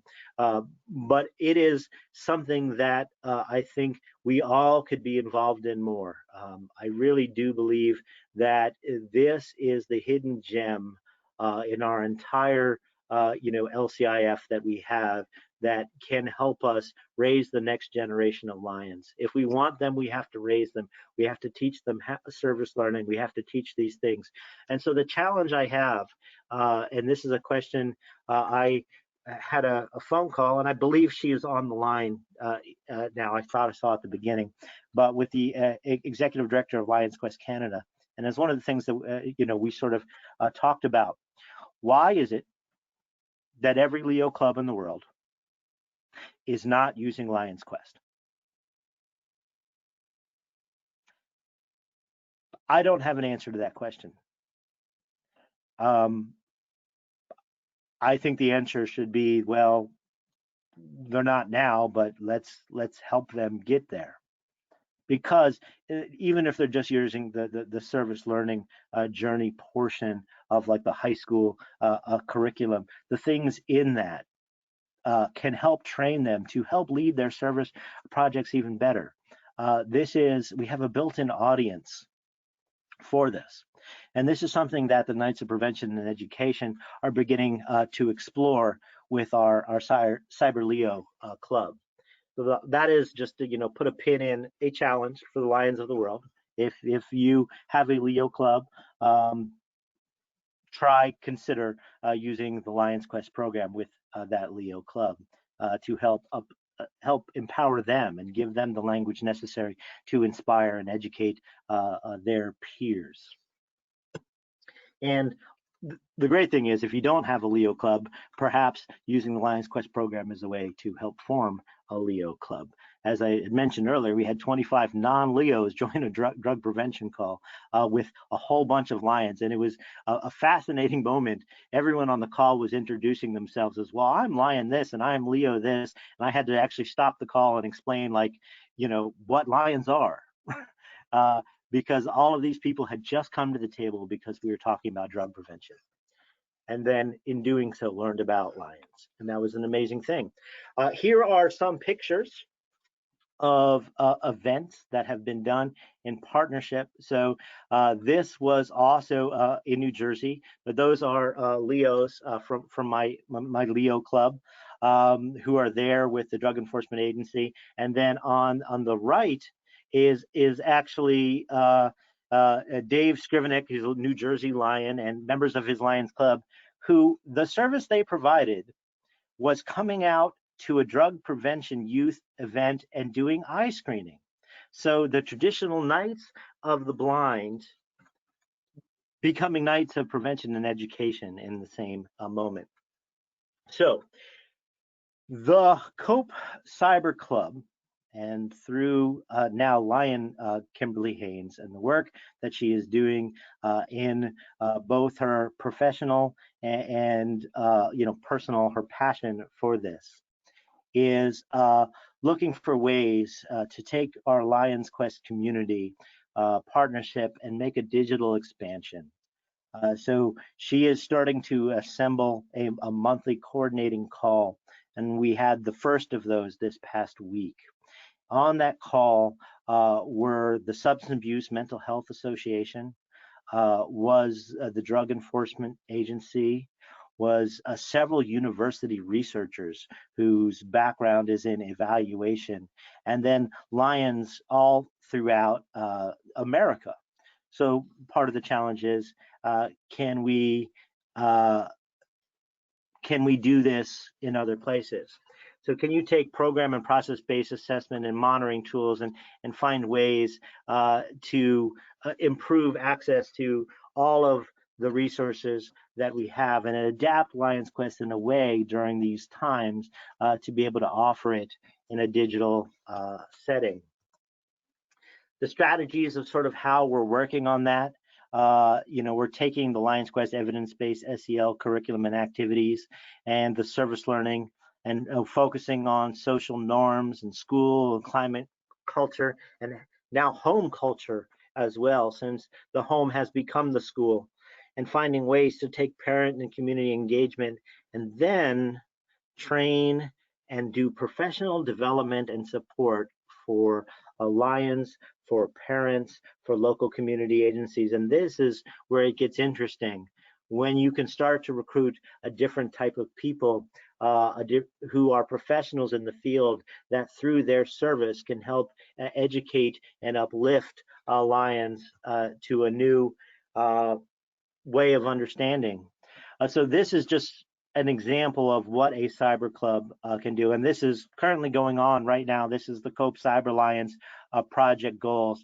I'm just trying to show examples of, even in these times in which we can't be out there, a cyber drug prevention club could be serving, every single day. I've been in more meetings than I have, long before this, and part of the reason why is this. So our initial goal for just this one particular club is to provide online programming to 150 youth ages 14 to 18. And so we are assembling these cyber chats. And I know we have Val Clark and Len Day on the call, and some initial quick conversations after last night were about ways that we could work collectively to establish a club that was doing something similar within Canada. We are looking to engage 50 parents and caregivers and equip them with the social emotional learning skills to be able to have the conversations with their children. We are looking to engage 20 disability self-advocates and then train 25 facilitators to provide online content. We are doing so through online communication and campaigns, and our small initial goal, which I think we will far exceed, is to reach 5,000 adults, providers, and caregivers and parents with surrounding parent engagement, drug prevention, and mental wellness. Taking these partnerships that we formed to develop strategies, how do we collect and share data on these things and identify and recruit pilot participants? Part of what we've done, and this is engaging the youth in the conversation, because when it comes to drug prevention and education, there is nothing more powerful than peer-to-peer messaging. I can stand up in front of a classroom all day long and say, don't do this, don't do that. The statistics are this, the statistics are that. But it is the voice of the youth that other youth will listen to. And through the work that Lion Kimberly and the COPE Cyber Lions and their associates have been doing, we have started, it started in October and began once a month, and now it's meeting weekly during this time. to help keep the youth engaged, to have youth who are leading the conversation. We provide, as Lions, the education and the tools surrounding the conversation, but then the youth begin to work on presentations and strategies in order to share information with their teams. This is the purpose of the Cyber Youth Chats, is to create a safe space to learn and practice leadership skills, to provide opportunities to connect and share ideas with peers from around the globe, and to provide positive peer support. Now, these goals are goals that the youth themselves came up with. And that's, you know, anyone who's sort of familiar with the Lions Quest program, when you start to do group agreements and at the beginning of things, it's so important that they take ownership of what, you know, the goals and purposes and rules are as they do that. This is how youth leadership goes in action. So our youth are looking to be representing youth in an international coalition. So engage LEOs and their advisors to create safe spaces, to facilitate meetings online, and please God, someday soon in person again, to nurture growth and leadership, and then to improve social, economic, and health outcomes for youth through peer messaging, prevent drug addiction, promote healthy relationships, and develop leaderships.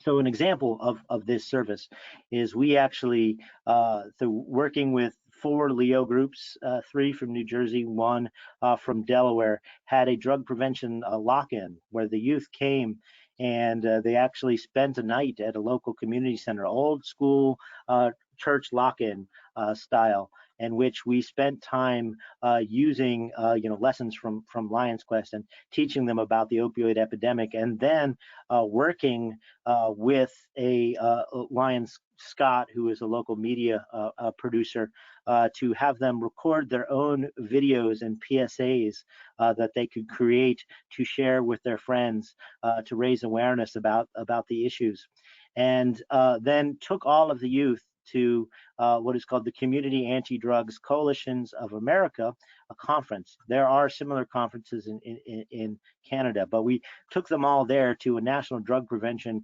conference in which there was a luncheon hosted by the Lions Quest office, in which these youth gave presentations in front of some of the top drug prevention you know, professionals in our country, and knocked it out of the park. It was so incredible to see these young, you know, Leos take leadership in such a way. And we had Lions from as far as Texas, you know, DGE Benita Davis from Texas, who flew all the way out to Washington, D.C., several thousand miles just to be there to support the youth because of the passion surrounding this issue.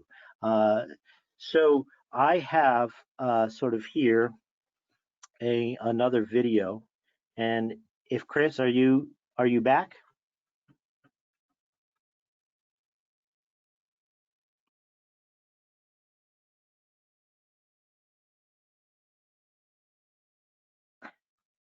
I don't know if he is still on. I saw a message about the host is experiencing stuff.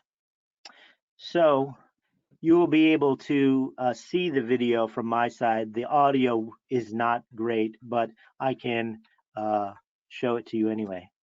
No, I'm here. Just oh, okay, sorry. Give me a sec here. Yeah, no worries. Okay. And share the screen. Yep. This was written, directed, produced, filmed by Leos. Every single aspect of it. Okay, here we go.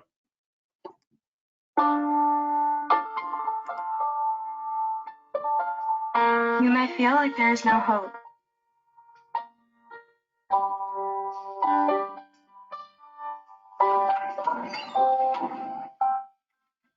But there are people that care about you and want to help you get better.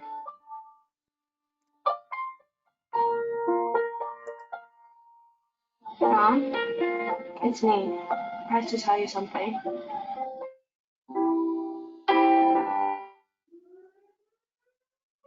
This video was created by participants in a PSA camp as part of the Bellevue Cause Community Network. The camp combines social emotional learning with leadership development and media production skills training to empower young citizens to create and run true peer-to-peer media campaigns. Our partnership with Lions Quest and Lions Club International helps us to provide evidence-based curriculums to ensure the quality and effectiveness of the program. Hosted was created by members of the COPE Cyber Chat and Leo's Club participants. This PSA camp was made possible through funding from Highmark, Delaware.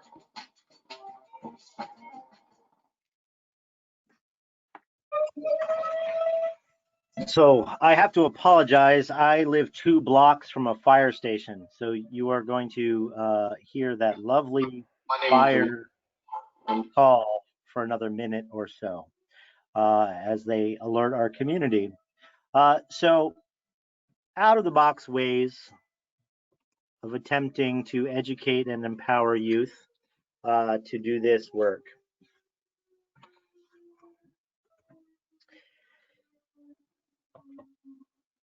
The best time to plant a tree was 20 years ago. The next best time is now. The time is now for us to come together as Knights of Prevention and Education, to be the light in the darkness, and to help educate, empower, and uplift the next generation of leaders within our communities, be they Leos or soon to be Leos, and hopefully soon to be Lions. I hope that in some ways that this conversation has planted a seed, that this discussion and presentation is the beginning of a conversation that lasts for the rest of our lives, that we can have in part here as people share their thoughts and ideas. And one of the downsides to presenting virtually is that it is not as easy to work in people's comments. If I were there in the room with you, I could see when people had a point and allow it an easy transition. But since I'm not, I wanted to just give a time at the end for people to share their thoughts. And if you have questions, ask questions. It should be noted, I am not an expert when it comes to the statistics and specifics of the Canadian opioid epidemic. I did my research. I provided the best solution. My term, my response to any questions about that would be seek out those people who are the Canadian experts in this epidemic and then recruit them as Lions. So if there are any questions or any comments, or people would like to start or begin a discussion, feel free. Now is the time. Thank you so much for this opportunity to spend this morning with you. It is truly an honor and a privilege to be here with you today, and to be speaking to a group of Lions where this was what was wanted as the keynote speech. That you've got a district governor who sees the value in this. So thank you so much, Jamie, for making this possible. Okay, thanks so much, Daniel. I have a hand raised by Claire. I'll unmute Claire. Oh, she's self-muted. Claire? Claire, can you hear me? You've muted yourself, so you have to unmute. There. Can you hear there me? we go. Yep, go ahead, Claire. Okay, first of all, thank you all for organizing this. Very informative. My question for Lion Daniel is, I missed the first part, probably the first 15 minutes. I had a tough time getting in, but so I was able to hear your story with the young fellow, the young athlete that was in your home prior to, I guess, overdosing. And my question to you is, and you may have discussed it before, what triggered your passion to get involved in this? Was it that particular incident? So that was one of the main contributing factors for sure. a little unknown fact about me is that I spent 10 years running an independent record label and traveling the country doing music. And if anyone is familiar with the music industry, it oftentimes goes hand in hand with substance abuse disorder. And to use the quote, I have seen the best minds of my generation destroyed. I have too many stories like that. Too many people close to me that I have witnessed, lose their lives or lose people who are close to them. And when asked to become a Lion, the possibility and the realization of your club, your way, that you could actually serve as a Lion in this way. Many of you probably have seen when they're talking about the diabetes and why it's important for people to do diabetes work, where they ask people to raise their hand if they have diabetes or raise their hand if they know someone who has diabetes. This is also an epidemic that hits people all across, and people who have experienced it are oftentimes very passionate, very passionate individuals in turning around and attempting to, whether or not they're in recovery themselves or they know people who are, about dedicating to doing something about this. So as a Lion, I saw an opportunity to say if we could partner with those individuals, we could recruit a whole new generation and a new type of people to serve. But yes, it came from personal loss and attending one too many funerals, for sure. Thank you for answering that. Okay, we have another hand raised from Kathy Pickens. Kathy, you can unmute yourself. Hi, I'm Lion Kathy. I'm here in Sandusky, Ohio. I know Lion Daniel means Lion Daniel. I'm part of the COPE. I'm the youth, part of the youth advisor. I've been in recovery for 13 years. I work as a peer supporter for people coming into early recovery from addiction and mental health issues here. And I understand what people are going through because I've been on that side before. So if I can help you guys if you have any questions, because I have family members also dealing with the issues at hand also. And I've lost a lot of friends to the epidemic also. And here in our state, the epidemic is really high right now, especially in the county I live in. And so I understand the issues at hand. And we've been fighting it for about 2 years right now. And but I've been working with Lion Kim and Lion Daniel with the youth since October. So it's been a pleasure working with them. And we're getting ready to do some amazing things in the coming months. So it's a pleasure to meet some of the Canadian Lions also. So thank you for the opportunity. Hey, thanks, Kathy. We also have a hand raised from Joanne McQuiggan, Executive Director of Lions Quest Canada. So I'm going to unmute Joanne. Joanne, you're unmuted. Awesome. Thanks, Chris. And thank you, Daniel. That was a great presentation. And I just wanted to jump in quickly with a story and an offer.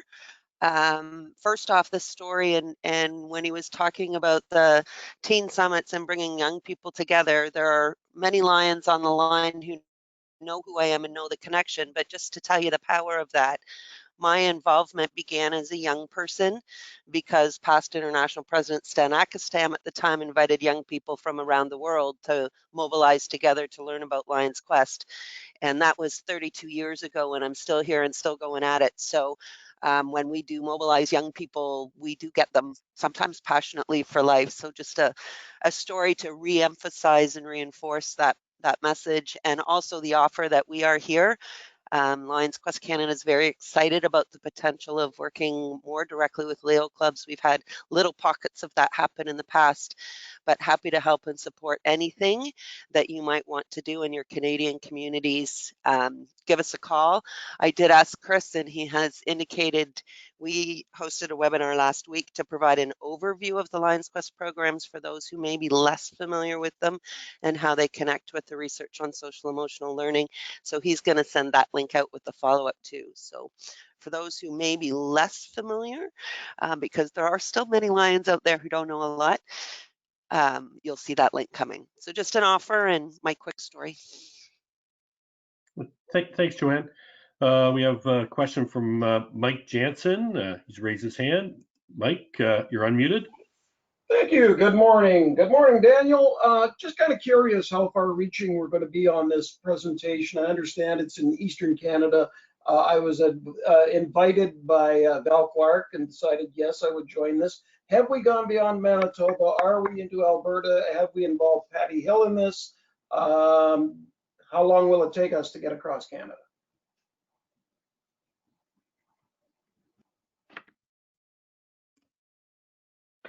Well, this seminar has been recorded, so I would strongly, if you feel that it should be shared, please do so. I believe PDG Chris will make it available. You also will be the first to a group of Lions to hear. Some of you may have seen a posting about a Lions virtual symposium that is happening at the end of April. And that is hosted by the North American Membership Initiative's Young Lion Task Force. And the keynote speaker is, of course, Vice President Brian Sheehan. And there will be lots of presentations. Well, that is for April 25th. What the rest of the world does not yet know is that there will be a second symposium. And that second symposium will be on May 30th, the last Saturday in May. And the keynote speaker for that symposium will be Vice President Dr. Patty Hill. One of the guest speakers, presenters will be PID Tom Gordon. Another guest speaker will in fact be PDG Chris Lewis.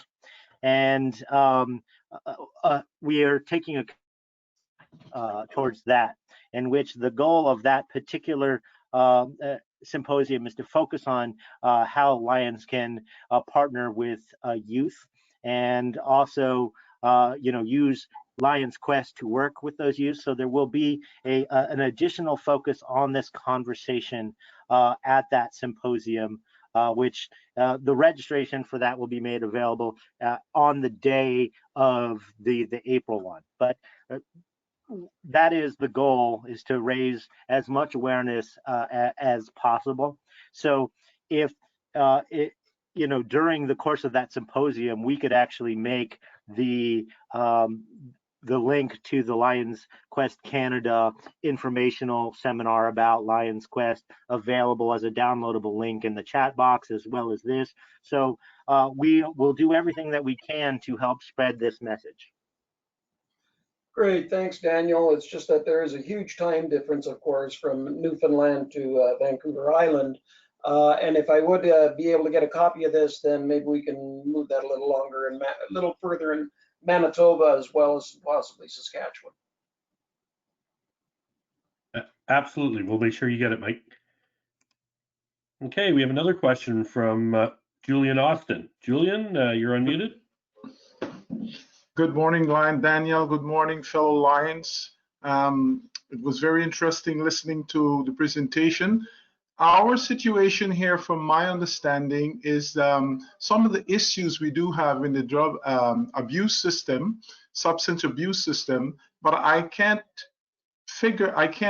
point to say that the Lions in my A711 district are fully involved in the community. But after listening to your presentation, I think I'd like to take this up and try to see what we can do. We are in the communities doing different things, but not specific, because talking to the youth, and if we can curb that substance abuse from that perspective, I think it would be a good thing. So I will definitely be moving in this respect for our district area, A711. Thank you very much for the presentation. and take care, yeah? Thanks so much, Julian.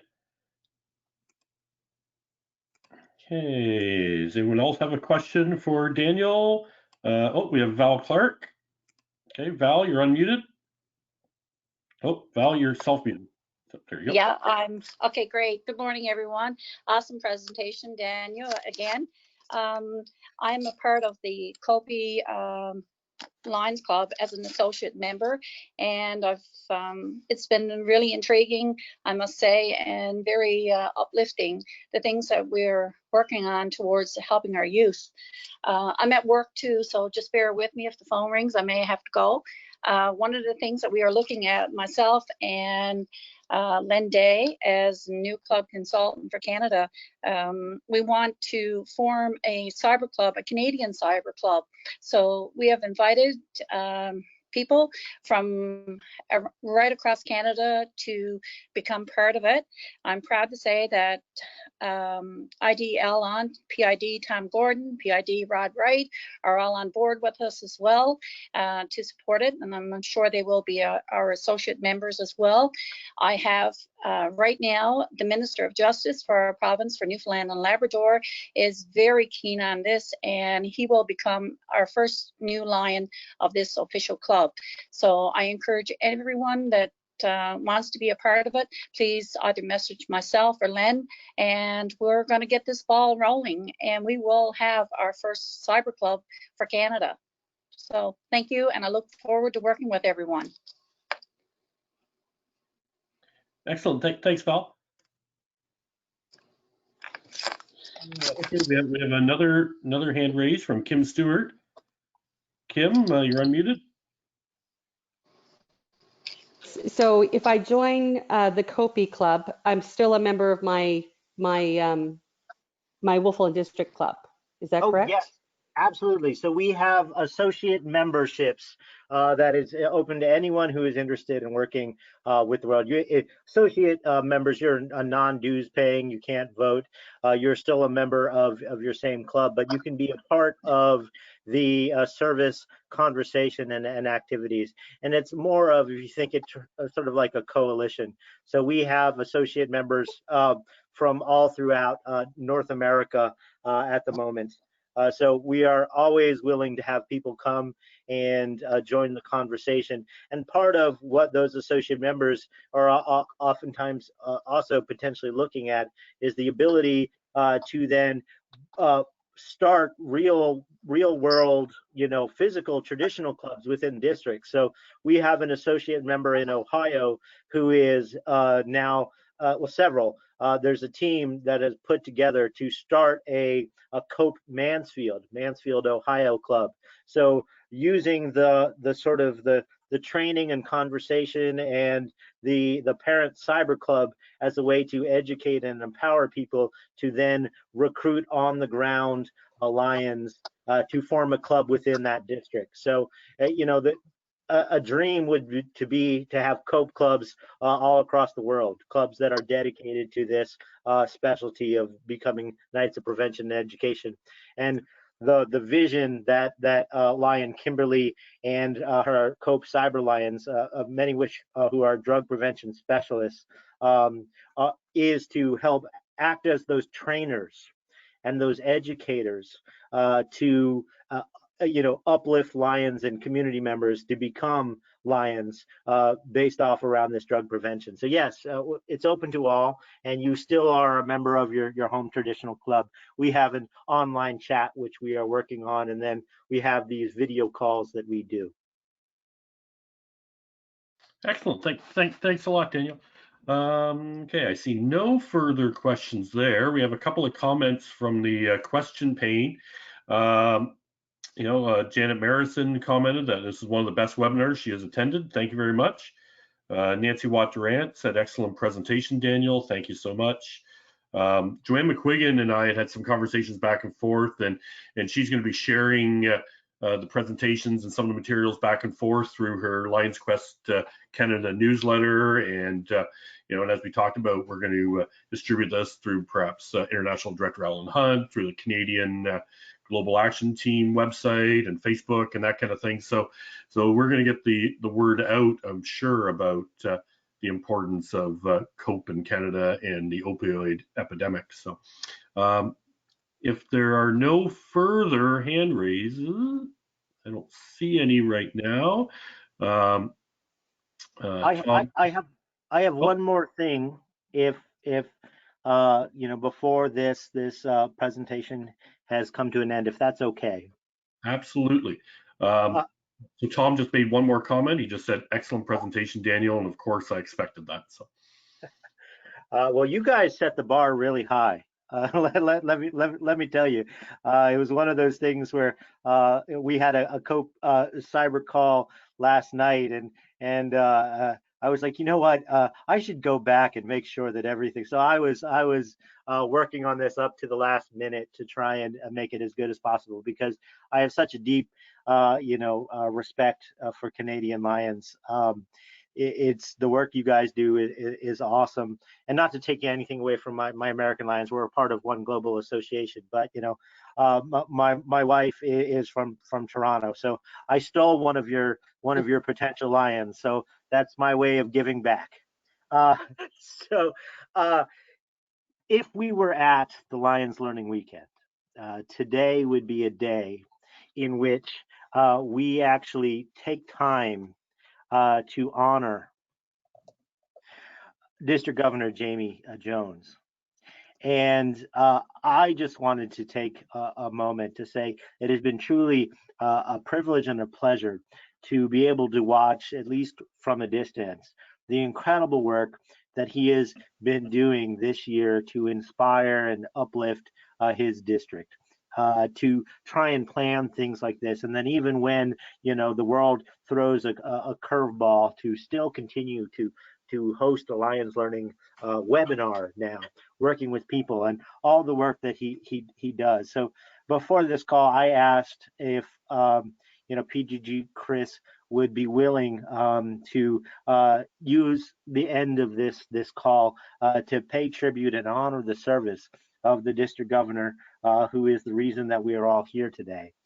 So PDG Chris, if you could just share some words, because normally there's a big ceremony and everybody can get together, and I'm sure your district will do something, but we are here today because of Jamie Jones, and I would like to take this opportunity to have people talk about how awesome he is.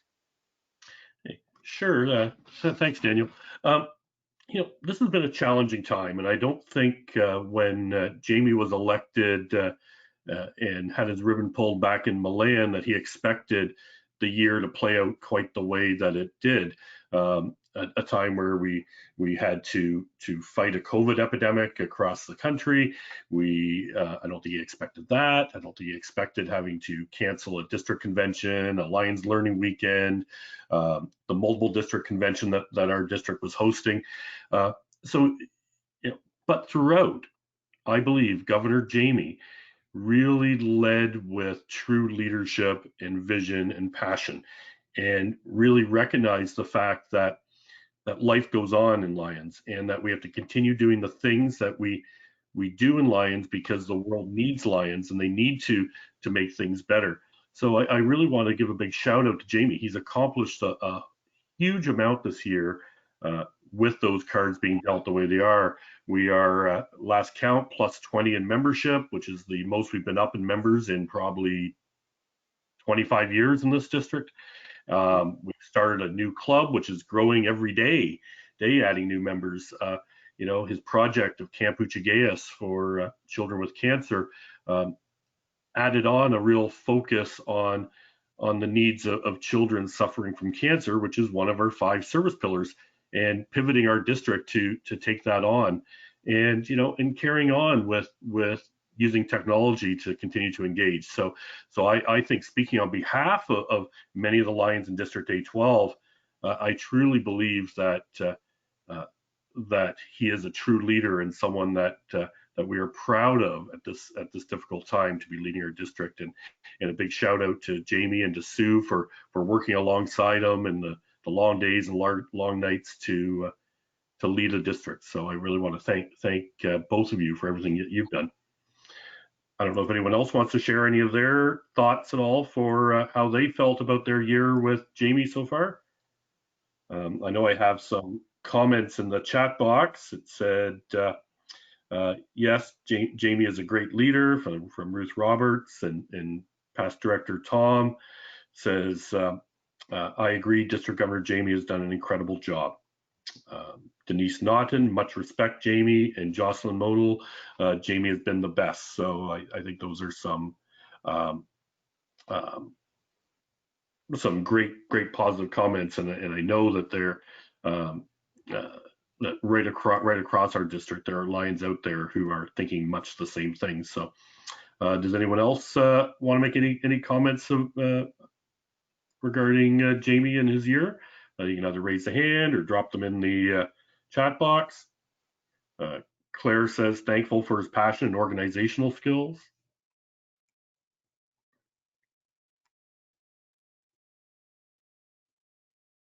Okay.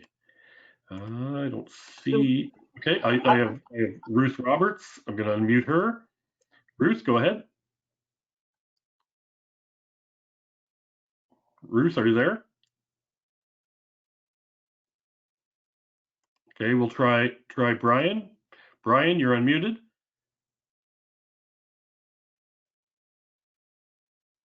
Oh, I didn't have my hand up for anything.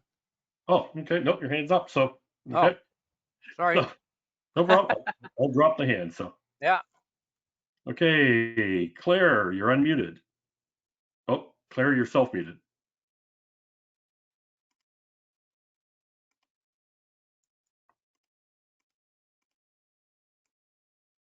Okay. Well, I see no further here. So then let me just end by sharing an anecdote.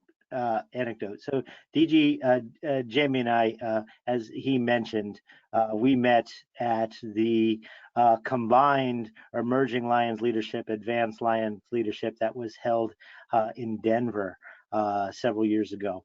And as they do with those institutes, you are, at the start of the institute, they work with the participants to come up a slogan for the institute that is then the sort of the brand of that institute. And they broke it out into tables where the tables were to come up with slogans.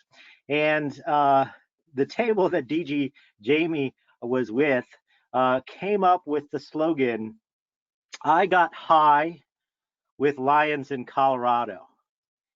And much to my shock, that was voted to be the slogan for our entire institute.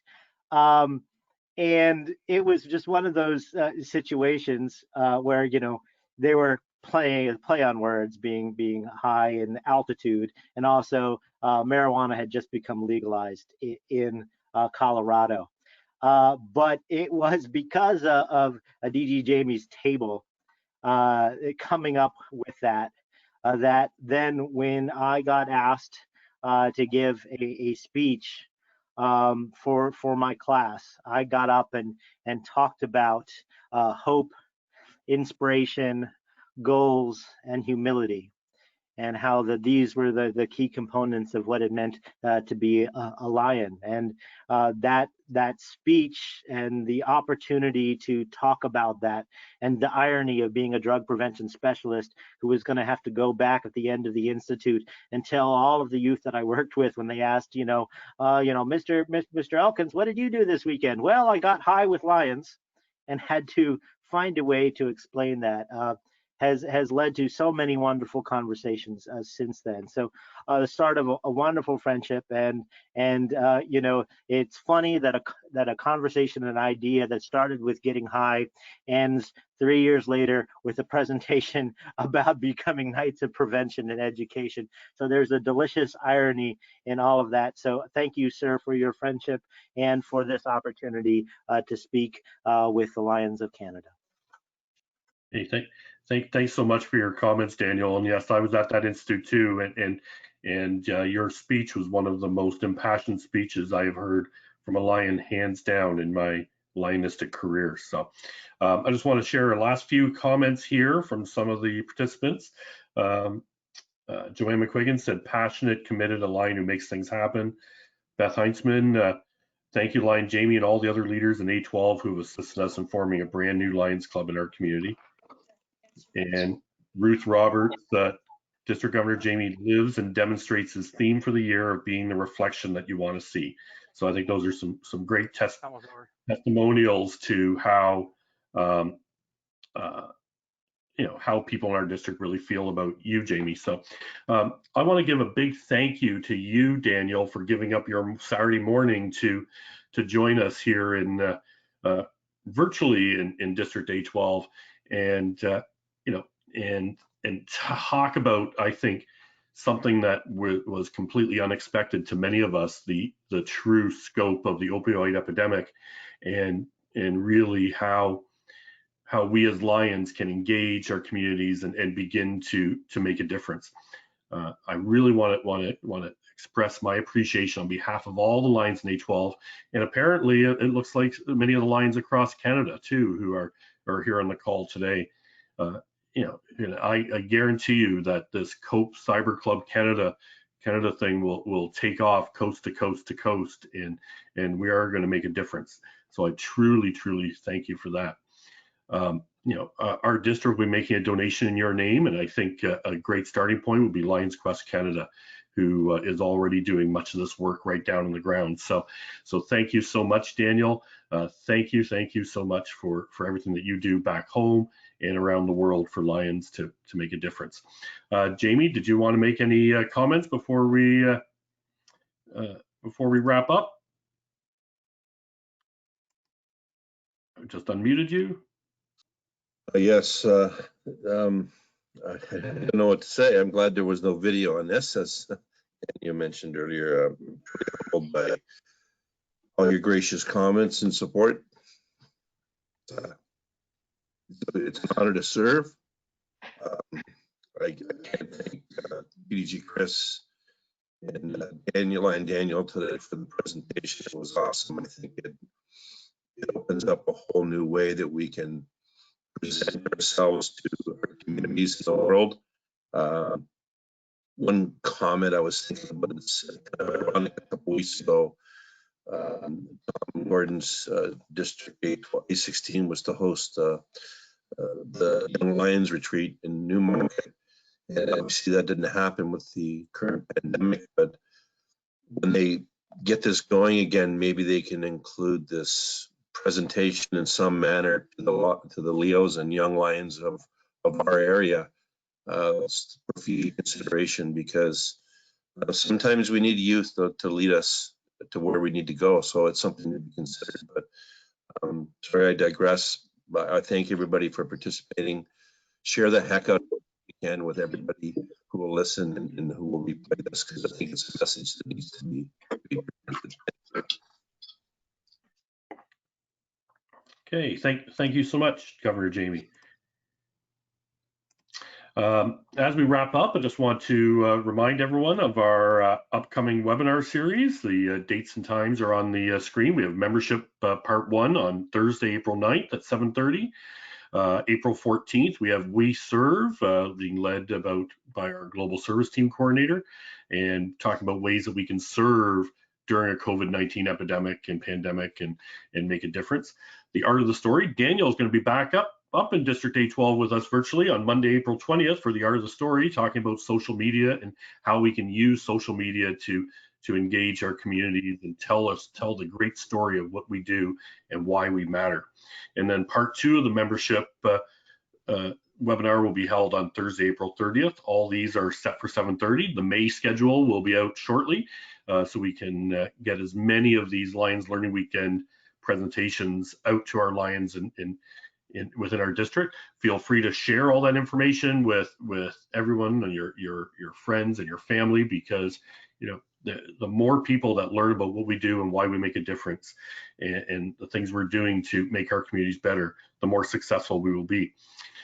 big thank you to everybody who took the time out this morning to join us, and really want to make sure that in the coming days and weeks and months ahead, for each of us to stay safe as we get through this, because the end is in sight, and we will make it as a country when we work together. So thank you so much, and stay safe.